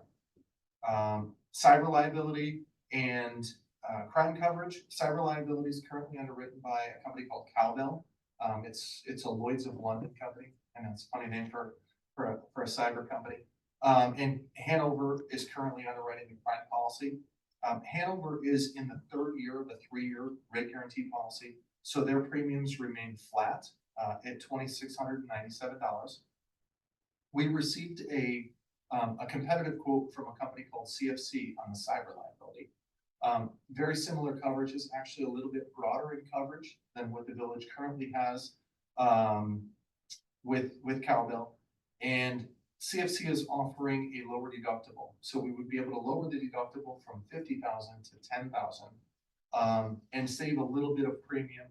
The premium is coming in at $12,036 versus the expiring premium of $12,212.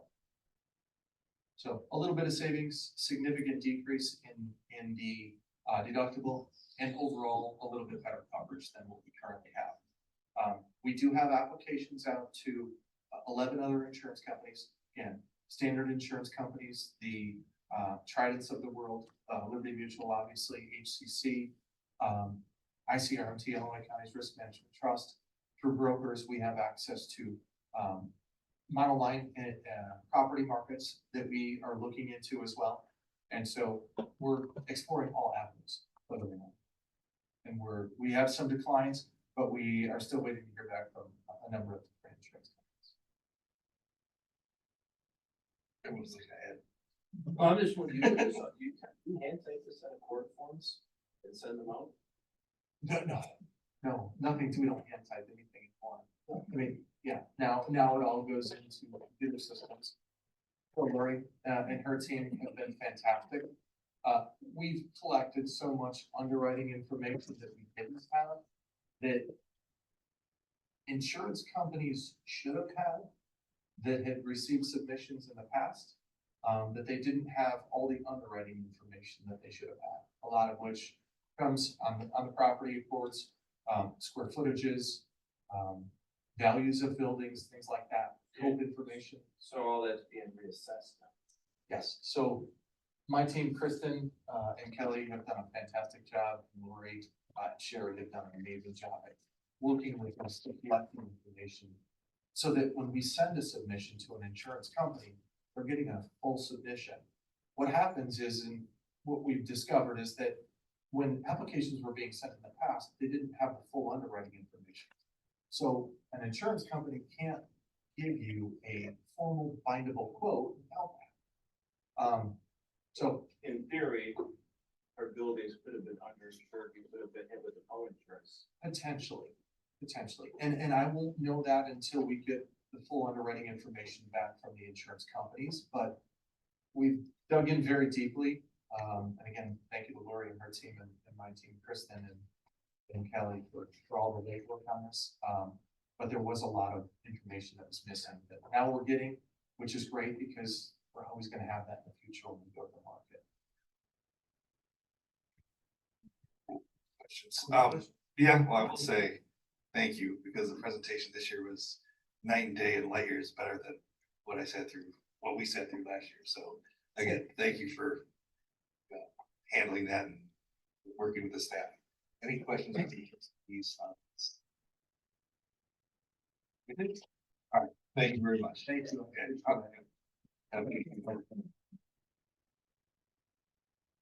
Item number 4, discussion regarding a memorandum of understanding with the Antioch Area Health Accessibility Alliance, AHA, regarding building use.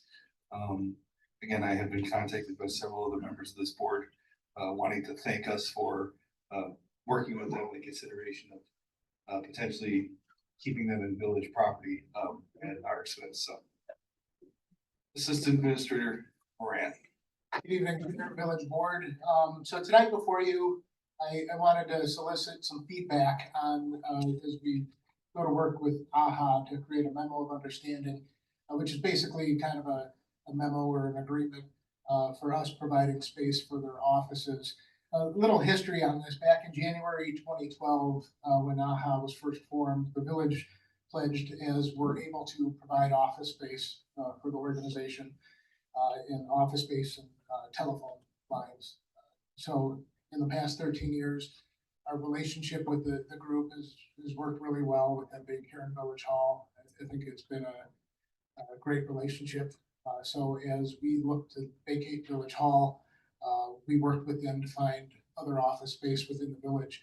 And it just so happens that as the township moved out of the senior center building and moved their senior services to the township building down the street, office space in the old house portion of the senior center building became available, which is back when the village ran the senior center. That was the senior center office space there. So we took AHA through the facility, and it seemed to meet their needs. They seemed to think that was a good spot for them. So what we decided to do, I believe Administrator Gutchow had brought this before the board at one point, just to give you guys a heads up that we were looking at this. So as we looked at the space, we had village staff go in and put in phone jacks and make sure that they have access to phones and that sort of thing. But before they move into the space, we wanted to kind of create a memo of understanding of what space theirs will be theirs over at the senior center building, storage space over there, what is theirs to use until we need it, that sort of thing. And it kind of sets parameters on what's theirs to use if they want to do updates or something like that. This memo creates a pathway if they want to raise funds to do upgrades to the office space there, upgrade the building, they're able to do that. So in the packet you guys received tonight, Attorney Vaselli drafted his staff drafted the first draft of a memo of understanding with AHA. Since then, working with Administrator Gutchow and their administrator at the organization, we made a couple changes. We removed, excuse me, removed a portion that required an annual review of the agreement. So basically it would run like it is right now, where it's an agreement until it's not. We also updated the termination to 90 days. I think the original had 30 days in there. And we also added pictures showing the office and storage space that the agreement references. So if you guys have any feedback tonight, I plan to finalize an agreement with AHA to bring back to you guys next month. I have a question. Yeah. How much of the senior center are they gonna use? So it's the house portion, I guess, the best. So where Paul's office was in that general area, it's basically 2 offices right there. Okay. And just south of that in the building is some storage space. So they'll have use of that storage space until if we ever need it, we have the right to take it away from them. Okay. Thank you. Jim, just, I know you said it, but I think make sure that we'll make sure the next version has that 90 days. This one still says 30. Yeah, so what I've, the one that all you guys have is the very first draft, so I thought I would take any feedback tonight, and then I'll send you guys, in the next board pack, it'll be kind of the updated one, unless there's any significant changes, and I'll send it to you guys right away. Any questions or concerns? Can we put this, oh, sorry. I'll just put it to you. Oh, you're going, okay. The rest of the building, if it's been abandoned by the township seniors, it's been moved to their new facility. What, do we have plans for the rest of the building, or are we gonna offer it to other non-charity organizations to help those community groups? I know our intro. Yeah, can we address that? Hi, folks. Really good question. So I was kind of the village representative during the move out with the township, grabbing onto every chair and table that I could keep there. That was marked Village of Antioch. So I mean, it was a smooth transition. The rest of the building is still there, kind of the bigger rooms, the atrium and the front room where they used to have the senior activities.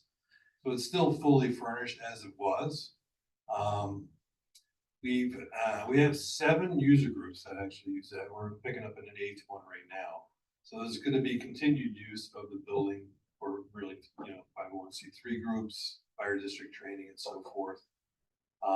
And there's still people knocking on the door, so it's gonna be really used for 501(c)(3), and kind of public agencies, public service agencies. As far as the long term, I have some ideas. I haven't really forecasted them yet, but I think it's really important that the village hold on to that space. Because it's the biggest indoor space we have. So it has functionality as far as maybe using it for other functions, which includes Parks and Rec Department, which I'm partial to, obviously, and some other village activities. So the presence of the group here will help on the other side of the building. That side of the building was never affected or never used by the township. So it's a clean transition to move them in there. And we're still, keeping the main space open. What about community rooms? The 8th, there's a bunch of HOAs that have to have open meetings. Yeah. And a lot of Yeah, HOAs they use it. violate the Meetings Act, they have them in people's houses. Right. Yeah, HOAs, I think, really kind of looking at the historical use, I think they have used it. They haven't used it in the last 3 months that I know. Yeah, they do them in the bank, they don't have them in the right spots. Right. And they're violating the Open Meetings Act. Especially the one I'm at, when they put them in someone's house. Yeah, that's probably not good, especially if they're not serving good food.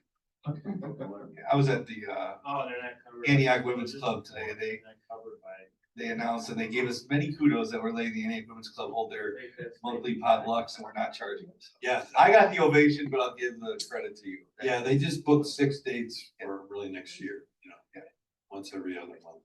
Very good.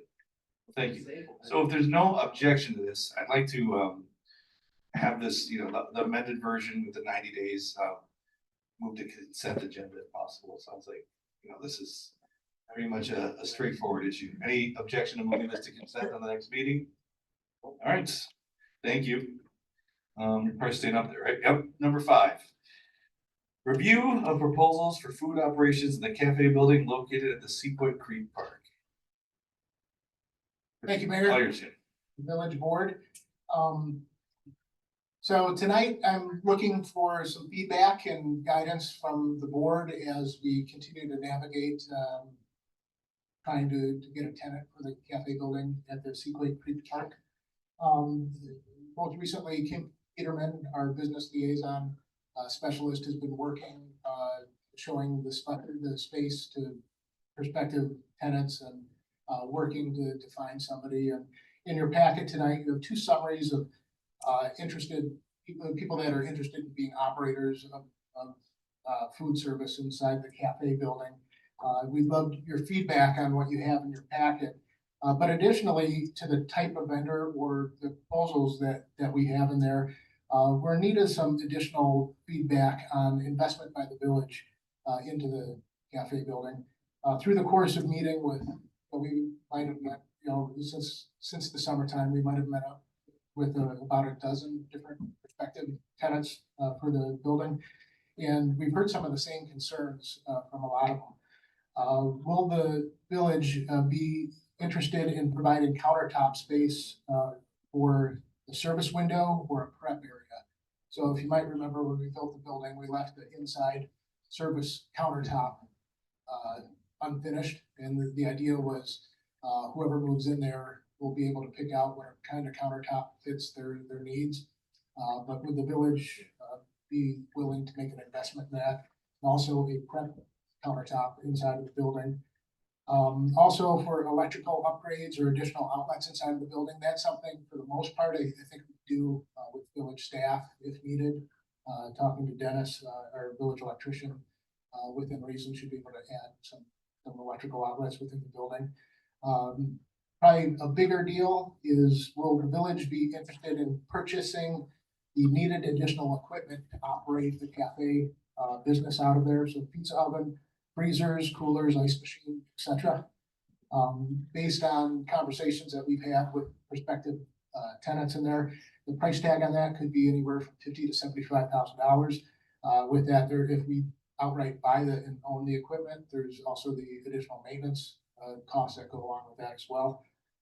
If the village does not purchase that equipment, are we willing to assist with the purchase of like a buyback program or something like that with the tenant? And then operational hours. Some of the feedback that we've received, especially lately, now that the weather's cooler, the attendance in the park isn't what it is, when it first opened. And, it's reasonable to expect in the summertime, it's gonna be a lot more busy than, say, during the polar vortex in February. Are we willing to be flexible and allow the operator to be open for special events during the winter and then, normal business hours during the warmer months? So that's a lot thrown at you, but I would love feedback and some direction as we talk with prospective tenants for the building. Sure. Jim, on these proposals, obviously they're both local business operators and both have very good and thought out proposals. I guess there's gonna be obviously some trial and error in the first couple of years based on hours. So I think obviously I think our original proposal had we had some minimal requirements that and some of these go way beyond those hours. The one thing I did notice on one of the proposals was, an 8 o'clock closing time in the summer, sometimes on the weekends, maybe I would hopefully like to see it open until maybe 10 o'clock on, the weekends in the summer if possible. So I don't know, have they indicated any flexibility in those items? The conversations I've had, and a few of us that have been part of this process, but the conversations I've had, when it comes to especially the closing hours, as long as there's a demand, I think the operator is willing to, people want to buy wine at 10 If o'clock. weather's bad, we just close up. Yeah. So, yeah, I guess both of these vendors they both indicated that based on, again, where we go as a board, that they are trying to even get some like soft operation. Well, I mean, the Christmas parade's in a couple weeks. That's kind of, are they both trying to start up in the spring? Is that their intention? So the conversations I've had, has been, the lease would start in April and be a 2-year lease, and then as quick as, and pretty much everybody wants to open as quick as possible. Sure. At least for special events. Now with like the Christmas parade, we missed the window on doing the liquor license, to get somebody in there for that. But we do have the wine walk in January. We have that chocolate walk in February. So there's events coming up that the quicker they're open. And again, I'll leave this to the board, but my opinion on this is, I think they're both very good proposals in what I would anticipate this building be. If it came down to a matter of cost, I can understand making the investment in, the countertop or a functional item that stays with the building. When it comes to the equipment to operate the business, I personally would be in favor of fronting that cost as a payment.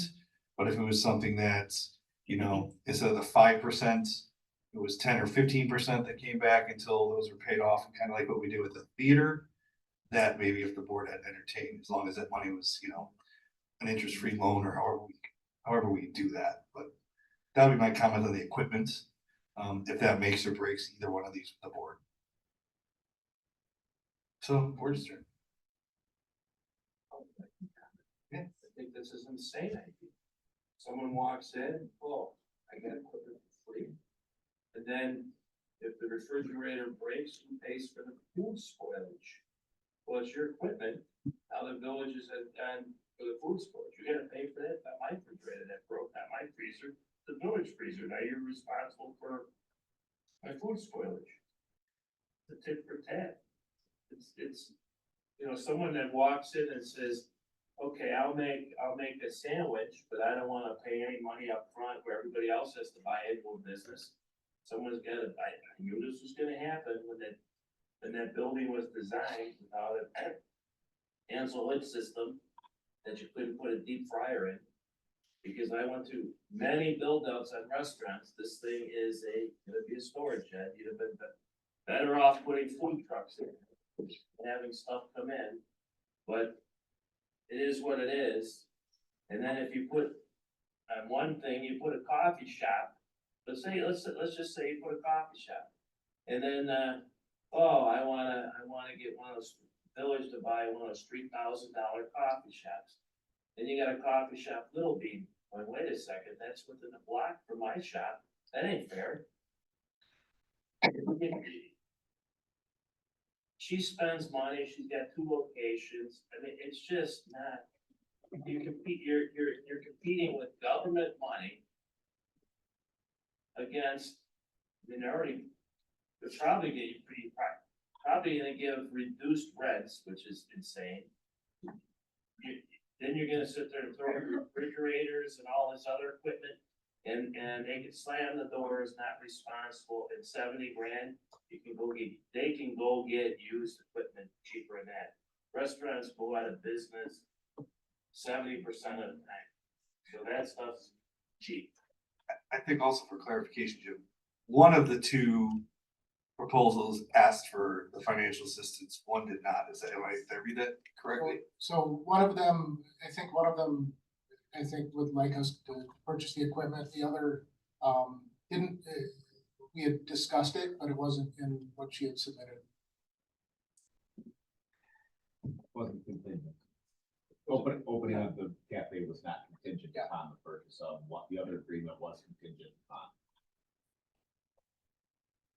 So I guess what we're looking for the board, I guess, we may, if there's 2 proposals and they're equal on the table, do we give staff the direction to move forward with the one that is looking to move in there, but not looking for the financial assistance? And that's the deciding factor, because then this conversation is very short and I think staff has their marching orders. Or you could sit there and say, if you wanna build out, then you gotta increase the rent to include the build out. That's how normal places do it. And that's kind of saying, like, Yeah, the cost share. if they want a $70,000 build out over 2 years, you gotta include that build out in their rent. Sure. Simple real estate. Got it. I guess a few questions. When I look at the Park Cafe, is that the name of the second, or is it Sequoia Social? I'm not sure what the name of I it. think it was Sequoia Social would be what they call that name. Because they mention a lot of things in their proposal which sound incredible. But once again, it's like scheduling larger events at the park. So I didn't know if that's something we wanted to get into or not. I mean, I love the idea of some of the things they're talking about here. Once again, the first Latte Cafe is more very basic, and I think what we all thought would probably pop up in there. I think option 2 is kind of like, option 1 would be the Chevy, option 2 would be the Cadillac. But I think from a personal standpoint, I like what option 2 is offering, but I just don't like us putting up the money for the equipment and everything else. So if there was a way of them coming back and saying, we don't need that, or if there was a way of maybe it was a loan or something like that, that we could get reimbursed or with increased rent or fees, that would be something that maybe would be considered. I think these are both great options. Obviously, one has more, very graphic pictures and things like that, but it's not gonna look like that at the location. But I agree, we need to get someone in there right away. So the other question is, does one option, I guess, do we know when either option could be up and running? If everything was equal and we said go, could they both be open relatively quickly? I don't have specifics on that, just because when the discussion about buying equipment popped up, that's when we decided we needed to bring it. There was time to bring it to you guys. Because we didn't want to get too far down the road and then have it not be, especially if we had to pick one over the other, then it ended up not being workable based on the purchase of equipment.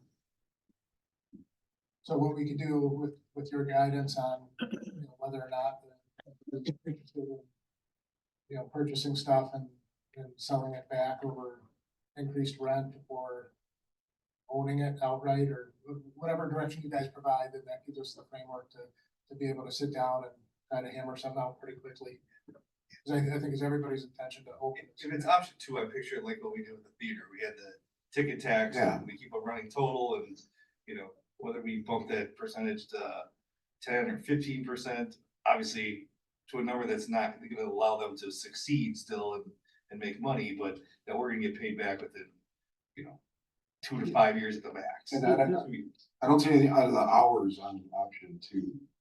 Did they provide you with what hours they were planning on being open? Was Mate the first one? Yeah. No, whatever, she might have talked with Kim about it, but, whatever I had was.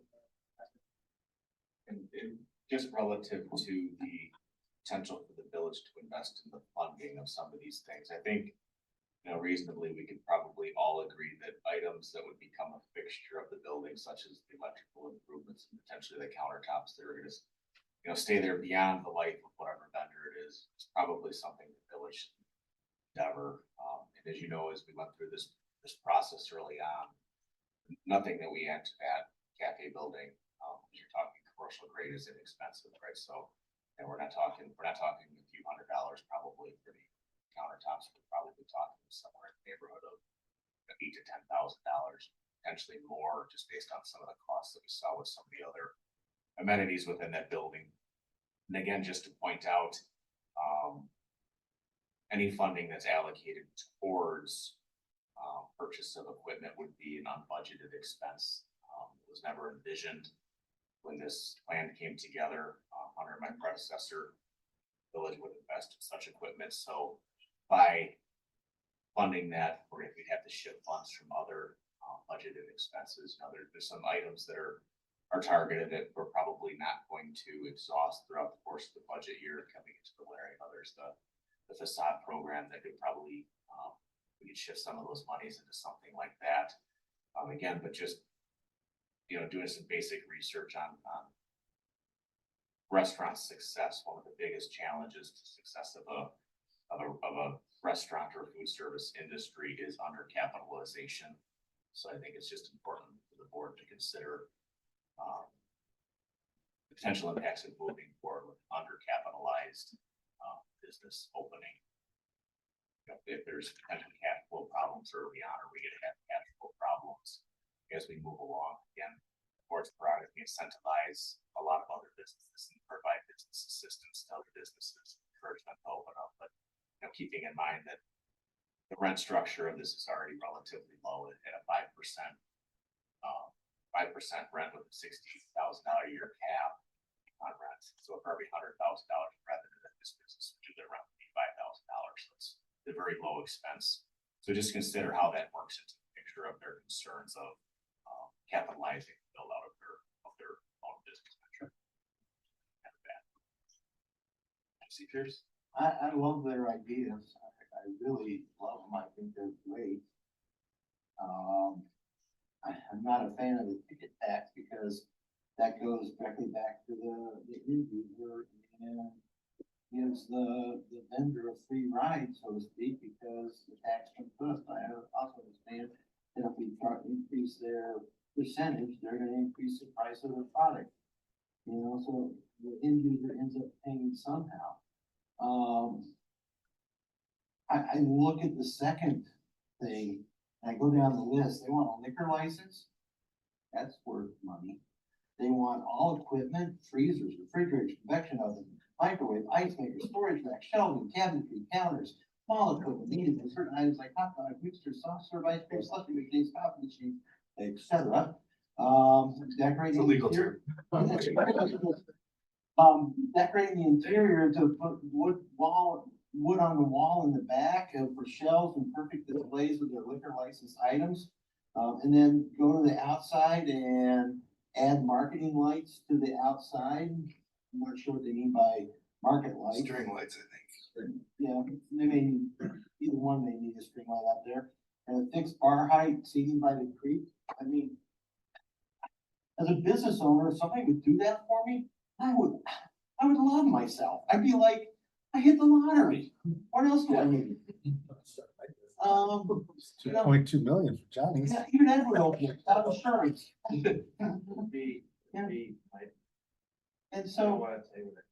And so, you know, I'm looking at the first one, it's kind of a basic plan, that's what I think we always envisioned was a basic operation there. Where somebody can, I can understand putting in the counters, yes, we can put counters in there, you need counters, it's part of the building, electrical, you need electrical. But other than that, if somebody wants to come in there and make money, they gotta put their foot in the door and their money on the line. Not the village's money and not the unfair competitive edge point against all the other businesses in town. They got that urban and cigar basically. So this is just, to me, I'd be more inclined to go towards the first one, but I'm not inclined to opening somebody's business loan and paying for it with our tax dollars.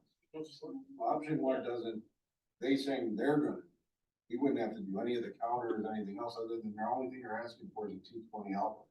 I mean, if you look at it, what they're asking for, option one, all they want is an outlet. Alright, but all I'm trying to get at is option one was more of what was envisioned. Yeah. A simple thing where somebody can go there and get a snack or a drink or something, and they're running through the splash pad with their kids, not turned into a celebrity event funded by the taxpayers.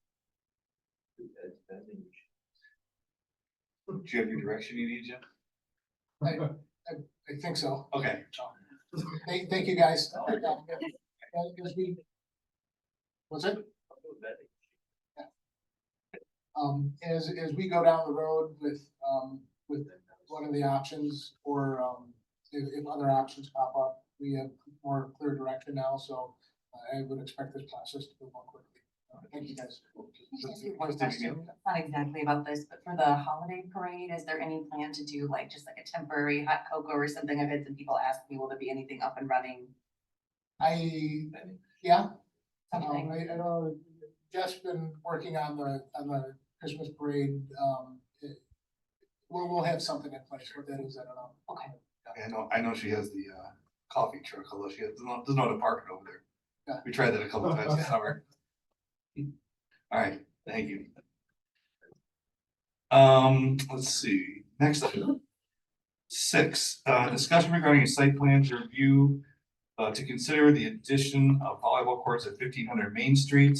The applicant is here, just for the record, Director Garrigan is, announced earlier, his brother passed away, last night or this morning, so, we wish him his condolences, so he is not here to present this item.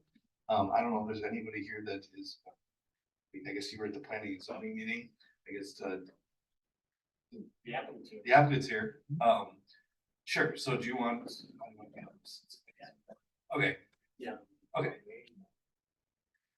Yeah, and. Go ahead.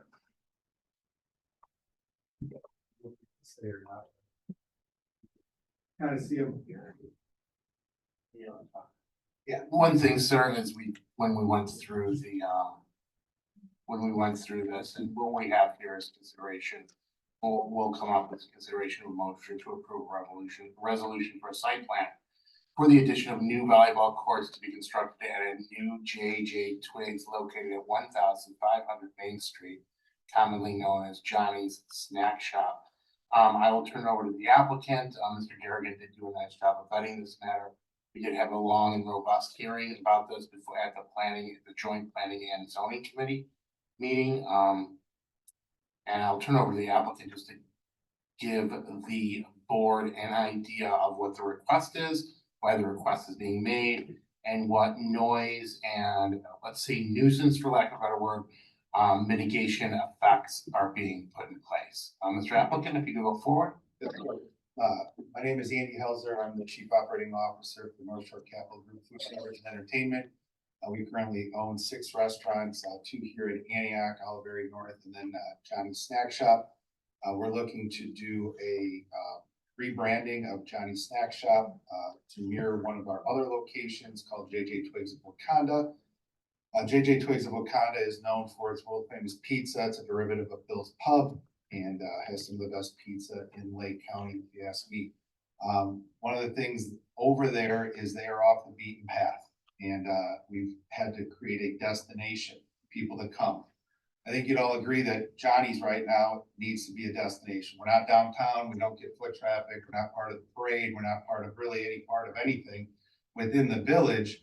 And so we sit down here on this island, and in order for us to drive traffic, bring people, we have to create events, we have to create amenities, we have to give our consumers reasons to come beyond just good food and good service.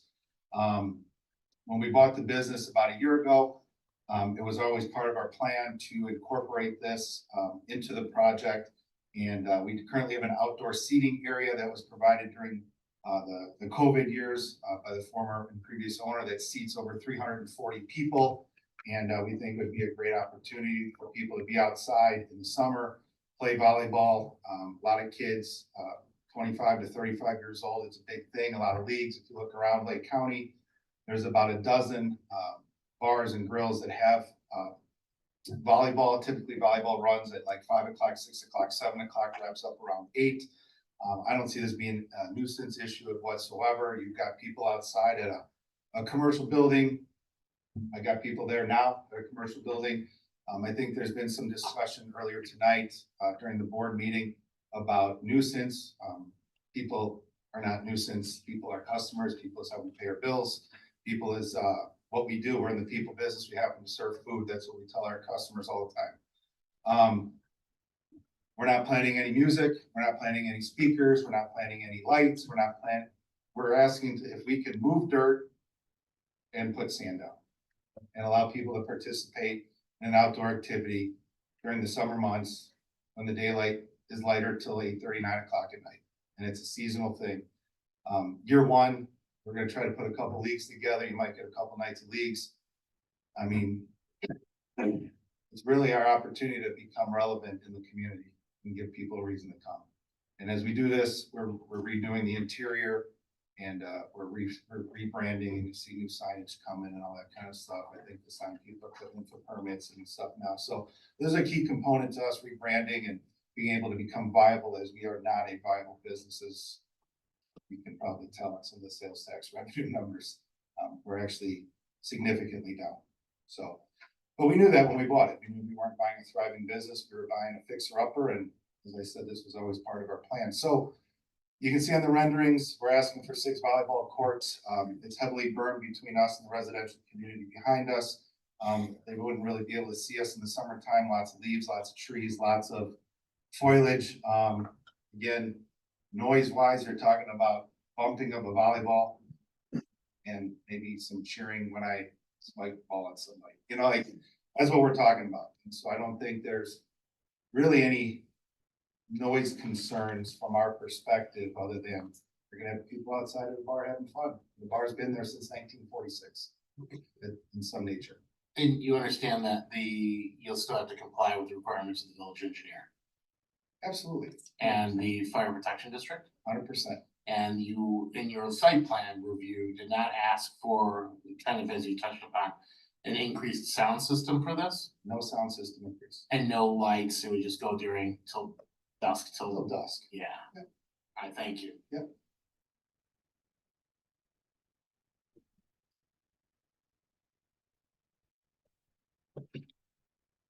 Discussion, questions? Trustee Luther. Just one comment earlier about a resident. I'm assuming that if these were allowed, they'd be subject to the noise ordinances and so forth as they are already. Yes, that's an excellent point, Commissioner, if I may, Mr. Chair. That's an excellent point, Commissioner, and that was actually brought up by our esteemed Planning and Zoning Commission. That they would still have to adhere to all laws. That would be a condition that's set forth in the ordinance, and the applicant even recognized that and affirmatively stated that he would be in compliance with all applicable laws. Chuck or Jeff, have we issued any violations or ordinance violations or any tickets at that location that you know of? Yes, two, Chuck, does that seem that? Two right here. There's been 2 this year. The first one went to our adjudication hearing, was dismissed. There is the current matter pending. We've been discussing different ways to try to address the concerns balance the operational needs of the business moving forward. And I think we've just come to the conclusion of discussions with Director Garrigan that really our noise ordinance is probably out of date and in need of some modernization. The tools and regulations at our disposal currently just don't really work for a lot of the situations that we're encountering. There's some special provisions for liquor license holders. That leads into a broader discussion over reevaluating our community noise standards as a whole. Really, the only tool that's been at our disposal on the police side of things is a disorderly conduct ordinance, which really doesn't hit noise well. So we have begun the process of looking at some other model ordinances to communities. Once we get to the holidays, it was my plan to bring the matter before the village board to kind of noodle what we would see our noise ordinance potentially looking like, trying to balance the fact that we are a lake community in the entertainment. Whether or not the board would be interested in establishing quiet hours. Many communities set defined decibel levels at property lines, based on scientific research and studies that have been conducted that would say that X number of decibels at the property line of a residential or a business environment would constitute a nuisance if it exceeds that. Currently, we don't have those type of standards. Relative to the liquor licenses, there's talks of clearly audible 100 feet beyond the property line, but that's a very subjective standard to set. What is clearly audible defined as. So I think from the law enforcement perspective side of things, I think it's time for the village reevaluate what our noise ordinances look like. They've been in place for my 26 years, so it's dating back into the 90s. I'm sure they were in place well before that. So it's just, as we've grown, I think it's time to reevaluate our community standards as a whole when it comes to noise control and respecting the desire to be supplied at night for our community. So as a comment, I want to obviously be very conscious of the homeowners and their concerns with the noise. I appreciate the gentleman that lives behind here for coming tonight. When I look at this drawing, I think the rebrand's a good idea. When I look at this drawing, it kind of reminds me of like Fat Man's at 41. I see how many cars and how many people come to that location, like when you're driving by. So taking the houses out of the equation, the house over there, I love the concept, but it's now balancing that, potential noise element or investments in noise barriers, or maybe, I don't think you can move the courts to like the front of the property, farther away from the houses, but I'm curious to hear what the other board members think about this. Plan, Trustee Masek. So I look at this, the pictures of where you've got the courts, looking at the trees, and it's kind of a picture to dupe the board. And the reason I'm saying that, I don't see the other structures. I don't see the other A to Z rental. I don't see the office buildings. I see where you're surrounding yourself on an island, like the mayor just said, Batman's, but I don't see the other structures. You put yourself in an island surrounded. This is not a true diagram of what your business is and where it is. This is. Well, that was done by David. It's a rendering. It's a rendering, but it's a rendering to dupe our opinion because it doesn't show how close the other buildings are to these. And if you're, in all due respect, you got them right there next, a wall theoretically could be spiked in someone's backyard. Why couldn't the things be moved over the parking lot? The parking lot could be moved there. It's hundreds of thousands of dollars, stormwater drainage, you've got engineering. I understand that. I understand it. But this, just based off the dwelling, the building, what you got here, I think this is meant to dupe the board. Just because I don't see the other businesses. I don't see how, because you threw a forest to where the other houses are. I'm getting in my mental head, it's 5 feet from that tree line. That's my mental picture, but you drew a forest here, which that forest can't be a true forest. Because those trees are way too mature to sit there, I'm gonna plant 50-foot trees. Those They're trees already don't there. exist. Listen, between us and. On. If I had a drone picture, All right, one at a time, one at a time. send a drone picture to this picture, it'd be true, but I don't see A to Z rental, I don't see the car wash, I don't see any of that. I think this is an inadequate picture, so that's just my opinion of it. I get it, I get this gentleman, I wouldn't want a volleyball in my backyard, being this close to where, I don't know how many feet to the property line those courts are. If it's 10 feet, 20 feet, it doesn't stay in there. I think, yeah, on the, trustee Peterson, I'm gonna put the scale one, trustee Peterson.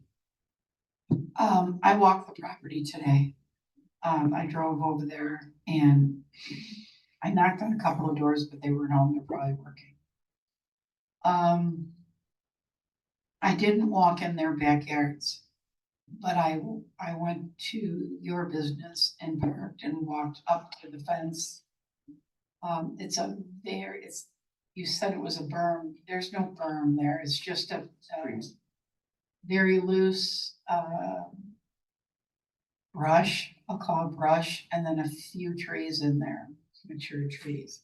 And then an old fence. I don't know, is that your fence or does that belong to the property owners? No, it's not. Your fence? It is. Not this fence? Hold on, yeah, just for decorum, if anyone's talking, as I make sure that, yeah, that they're up by the microphone. These volleyball courts are gonna be right up to it. They're gonna probably be 4 feet from that fence, maybe 5. Right on the other side of that fence is their backyard, a deck. Now, I know the house is there so many feet away. They have a deck, you know, I'm gonna guess maybe 15-foot deck on the back of their house. The other house has a deck as well, but their property comes along the side of the fence. So their property wraps around 2 sides. And I looked right through the fence, I could see, you know, they have a little fire pit there and chairs and this is their yard. And I think it would be a big distraction to this neighborhood. I really do. And I have a, at this point, I can't support that. I can't do this to these people. I can't.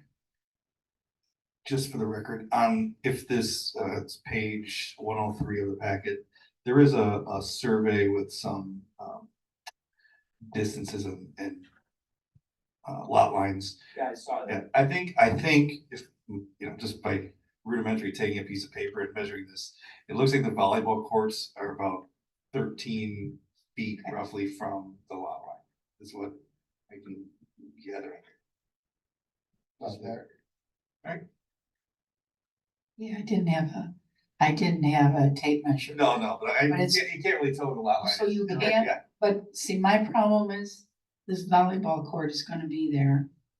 And they can't have the trees or the brush right up against the volleyball court. They're gonna be jumping around and somebody's gonna get hurt there. So they're gonna have to take some of that out of there. Well, the plan would be you put up some netting. It's usually what you do, you put up a small chain link fence about 8 feet high or whatever the village ordinance would be, and then you put up and like netting, so the ball doesn't go into somebody's backyard, things like that. And, you know, we have them at JJ Twigs, it's never impeded into the bus yard next to us, it's never impeded into, you know, like. There's ways you can mitigate that. We also talked at the, as the attorney knows, we even talked about like, you know, we're not gonna put 6 in right away. We're asking for 6 over a period of time to get approved. We'd probably put those front 3 in to start with. They have 6 to start with no bearing. I mean, these are not inexpensive investments. Each volleyball court will run us about $35,000 to $45,000. we're not gonna put all 6 in, maybe we do 2, maybe we do 3 to start. And then as things become more popular, you know, down the road, there's things that we would maybe add on to. But,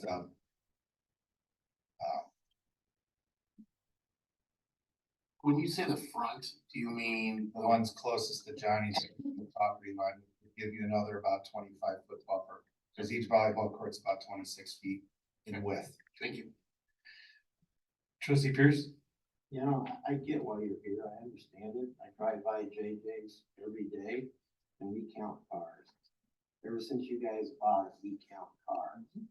The whole community's counting cars at JJ's, because they used to love JJ's. Now, your most exciting night is karaoke night, and they have 4 cars. That's right. Karaoke night. That's right.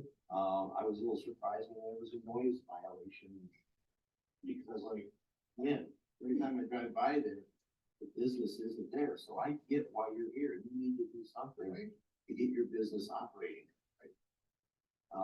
So I get that. So I'm very sympathetic to your situation here. You're losing money there. Big time. You're probably bleeding money out of every orifice of your body. Can't keep it in fast enough. Thank God we got 5 that work. And so I'm like, I get it. But I also get the gentleman to sit here. Me too.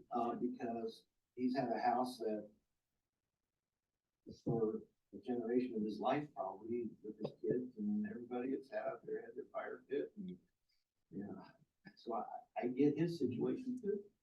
It would drive me crazy if there was an active volleyball court set next to my lot line. But I also understand that commercial enterprise needs your property. So I have to really think about this one. I believe it's permitted within the village. They're permitted to be in the village. We're here for the site plan approval, because that would be permitted. This is not a special use permit, this is not a variance, this is not a zoning change. It's merely for the site plan approval for some permutation of volleyball courts in the property. And when you say site plan approval, Jimmy, here for discussion would be something that would have to go on the next board meeting for a vote for the approval of the site. Yeah, we would pass it by resolution, or it gets processed by resolution, at the, regular meeting, not at the committee of the whole. So then, I'm a little confused. We're here for a site plan discussion, so he can change his business format and change his building with things that are permitted within the village and permitted for his property. I don't understand why we have other places just putting up MVP signs and not getting any site plan discussions, or we have other buildings just reconfiguring, not getting site plans, but we're requiring him to come in for a site plan. Why, what's the difference, and why are we having a site plan discussion for this site? He makes more money than me, he can answer that. That's why I'm looking at him. So I don't know about MVPs, but there is a reconfiguration of, it's a reconfiguration of the site, and will, per code, when some substantial change like this goes on, we have to come back. And it goes first to the joint planning commission, the planning zoning commission, and then it goes back, it goes to the board for final approval. That's, I don't know. Because it's a substantial. It's a substantial change, and I think the applicant will be the first to admit it. So not to bring up a bad analogy, is this very similar to the ash pallet situation? Site plan, yeah, It is the same legal track as the ash pallet situation, or the, not ash pallet, but the property on. the Anita property. I gotta think. All right, so what do we want to do with this as a board? Do we want to put it over to December? Do we want to send it back to anything for planning and zoning? Where do we go with this? I personally think it needs to come to the board sooner than later, because he needs a decision, and he needs a decision. If we just delay it, Okay. delay it, Do you want, it's costing him money, and it's costing him money. you want it on the regular board meeting in December then? Okay, let's put it on the board, we'll put it on the board meeting in December. Trustee Blueberry. We are the committee of the whole, we're here for fact finding, I don't see any problem.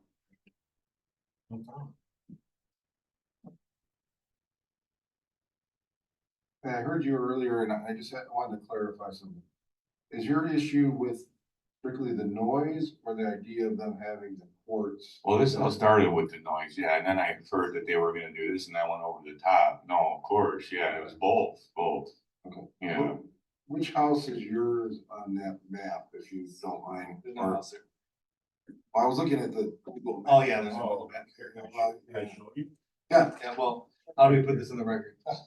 well, that's, yeah, I don't know. Just tell us, when you're looking at the property, Oh, the. I'm straight, I'm the one that L shapes his property, so Are you the tan house or the white house? I'm the White House. Okay, well, that's that, this one here. We're basically right on the border, So- northern border. On my property line. My property line goes. So there's two houses behind it, Yeah, there's two that are right behind. north or south? Behind this place and it goes here, so You'll- it's all, it's that. All right, so you're right, that's straight one. Well, so you're on the, okay.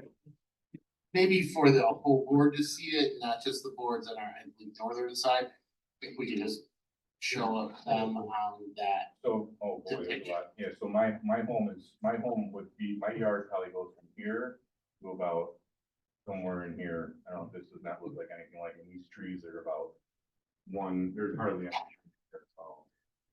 Yeah, is there anywhere on that property, I mean, if money wasn't an object for him, where you would not have objections? In the front of the building, probably. In front of the building. I mean, isn't there whistles and all that, volleyball and all sorts of things? I mean, I don't know, I'm just, I know it's very popular and a lot of kids play it and a lot of adults play it too, but. Yeah, it's, I agree with trustee Pierce, this is one of those where. and I'm here representing my other neighbors who they couldn't make it. There's a.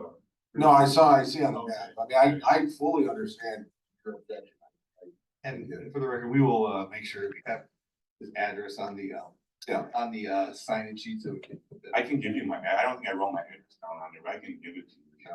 No, I fully understand, I don't have any more questions for you, but, and my only thought on it is I feel your pain, because I know that would be something that would draw people in.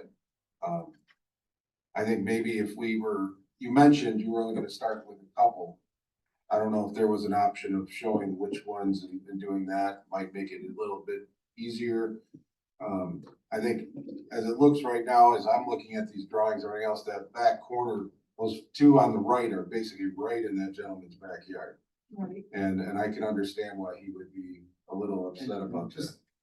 Trustee, one of the questions you could ask too is, has there ever been other businesses that have been citation for noise ordinance, including the car wash, including the music center when it was there in the building next to us? Because I think Mr. Hayward has not only called on us, he called on our previous ownership, and he's also called on these other businesses. So I don't think tonight for him is about volleyball courts. I think this might be the tipping point. But I think he's got issues with noises from businesses, period. However, all these businesses, this restaurant's been there since 1946. The strip mall next to us has been there since the late 50s, early 60s. The car wash has been there since 1970. So his house was purchased somewhere in the mid 2000s. So again, he bought a house next to a commercial area. He made that choice. It's not like, this isn't the CarMax situation where we're putting something next to a residential community. We've been there. And we've been here this whole time. And as a restaurant, and he chose to live next to a commercial business. And so, again, this is permitted within the village. We're asking for 6. We're willing to negotiate with the village to a reasonable expectation, follow the noise ordinances. If it's a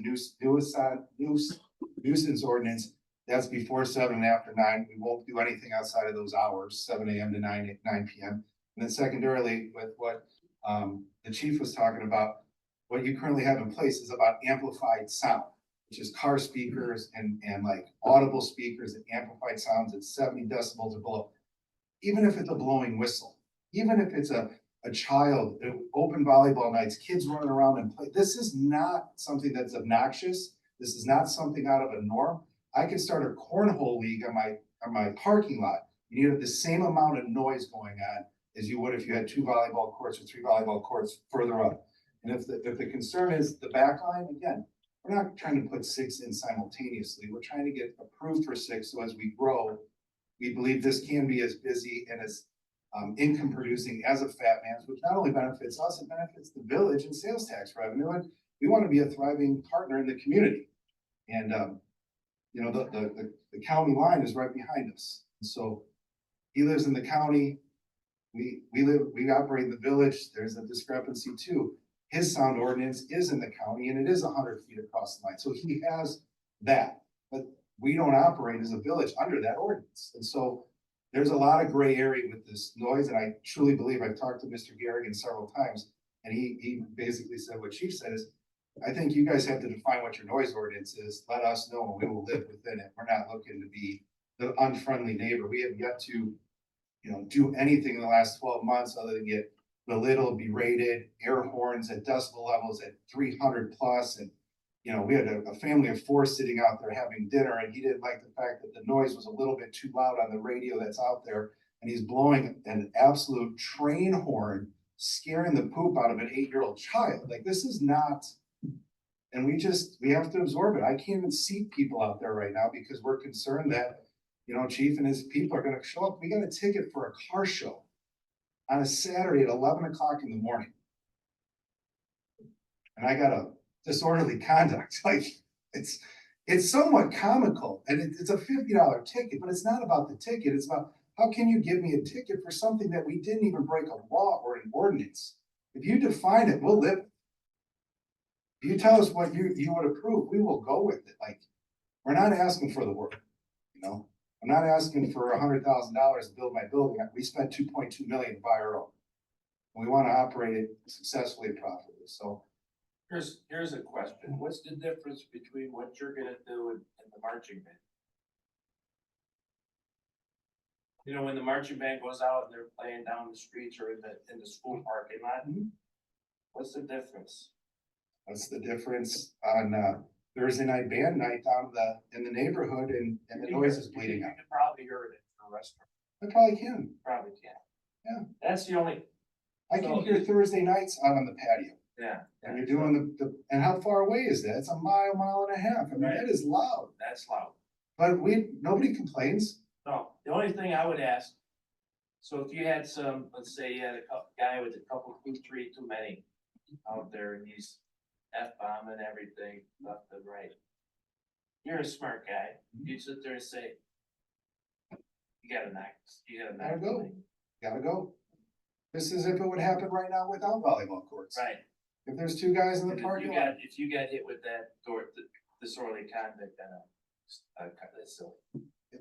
But this is what we live with. Yeah, I get that. And that's where you're saying makes total sense. What's the difference in what they're doing with the musical instruments? And even in their neighborhood, they live near the lake. They have a park in there. They do summer concerts in there, and that makes noise. It permeates, but nobody complains. And so I don't know.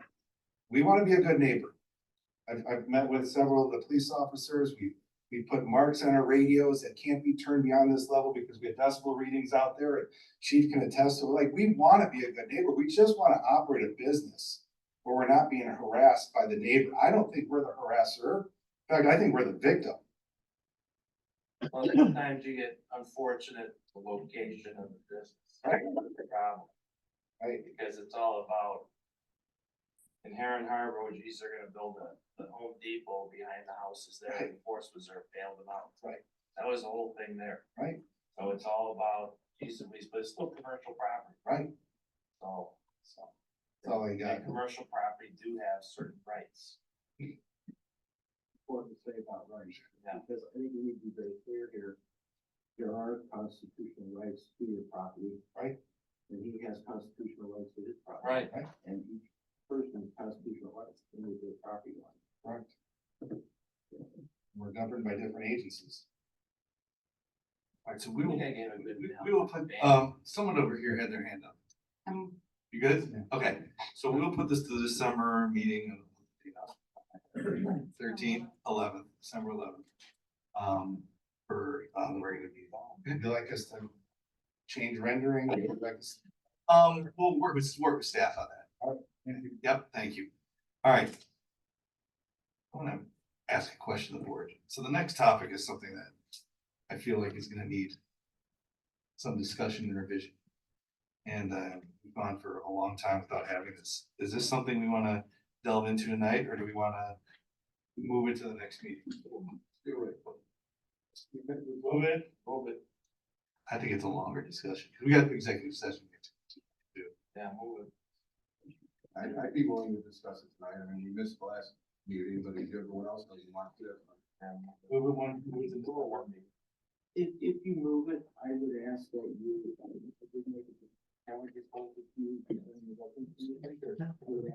Alternatives. We can have alternatives. Yeah. Yeah, what do you think? You wanna- Let's move that, this item number 7. Let's move this to the committee of the whole meeting for the December meeting. So we can maybe have a shorter committee of the whole agenda and put this at the top. All right, can I have a motion in a second? I don't need it, okay. All right, I guess, thank you. All right, easy one, number 8, annual meeting schedule. 2025 annual meeting schedule. We moved January meeting back 1 week because of the holiday and the way that the dates fall. And we only have 1 meeting in November and December because of the holidays. Do we have any discussion about this? All right, we will move that to the next board meeting for approval. Consent, please, yes. Department reports, community development, we saw about Michael, Zeta. Do you have anything else you got to talk a lot tonight? Do you have anything you need to add to for the board? Yeah, I do. Real quick. Just a couple of items. Sure. So as you know, the audits are coming in December. I did open up budget 26. So I'm opening up entering just to salaries and things that are really important that they don't get missed in the new year. And also I want to take the opportunity to have Linda Tubbs, who's retiring this week, just to thank her for her dedication and her years of service as Antioch. She is a great asset, and unfortunately, we will have another opening in the finance department as of December 6th. That's what I got. Thank you. All right, thank you. Chuck, police. Gonna make this one. All right, Friday, Sergeant Valradi and Sergeant Brusali graduated from staff command, which we're very proud of them, but I know Chief probably hasn't said anything. Well, Chief, grade school, high school. He was chosen to speak at the executive panel tomorrow for the Northwestern staff and police staff and commands. As an executive leadership, that's something that he should be very proud of. I know at PD, we're very proud of him. I'm sure you guys didn't even know about it. Talk about it. Talk about it. I will thank you very much. Thank you. It amazes me when they send officers through these courses. Yes. They generally are the standing up people at the courses. So I think our whole police department should be very proud of themselves. Yeah, I agree. And Chief started the staffing command for all of our senior staff to go to a couple years ago. That was last year as well. And speaking of one thing that we haven't been here for a while, but if you see Officer Johnson, his mom did pass away in the last meeting, so I just give him his condolences when you see him. Anything else? I know we have a request for executive session for litigation and personnel. Can I get a motion and a second to go into executive session for those 2 items with no additional business to take place afterwards? So moved. Motion trustee Peterson, second trustee Luther. All in favor? Any opposed? Right. 9:30, we're in executive session. Thank you. We could have been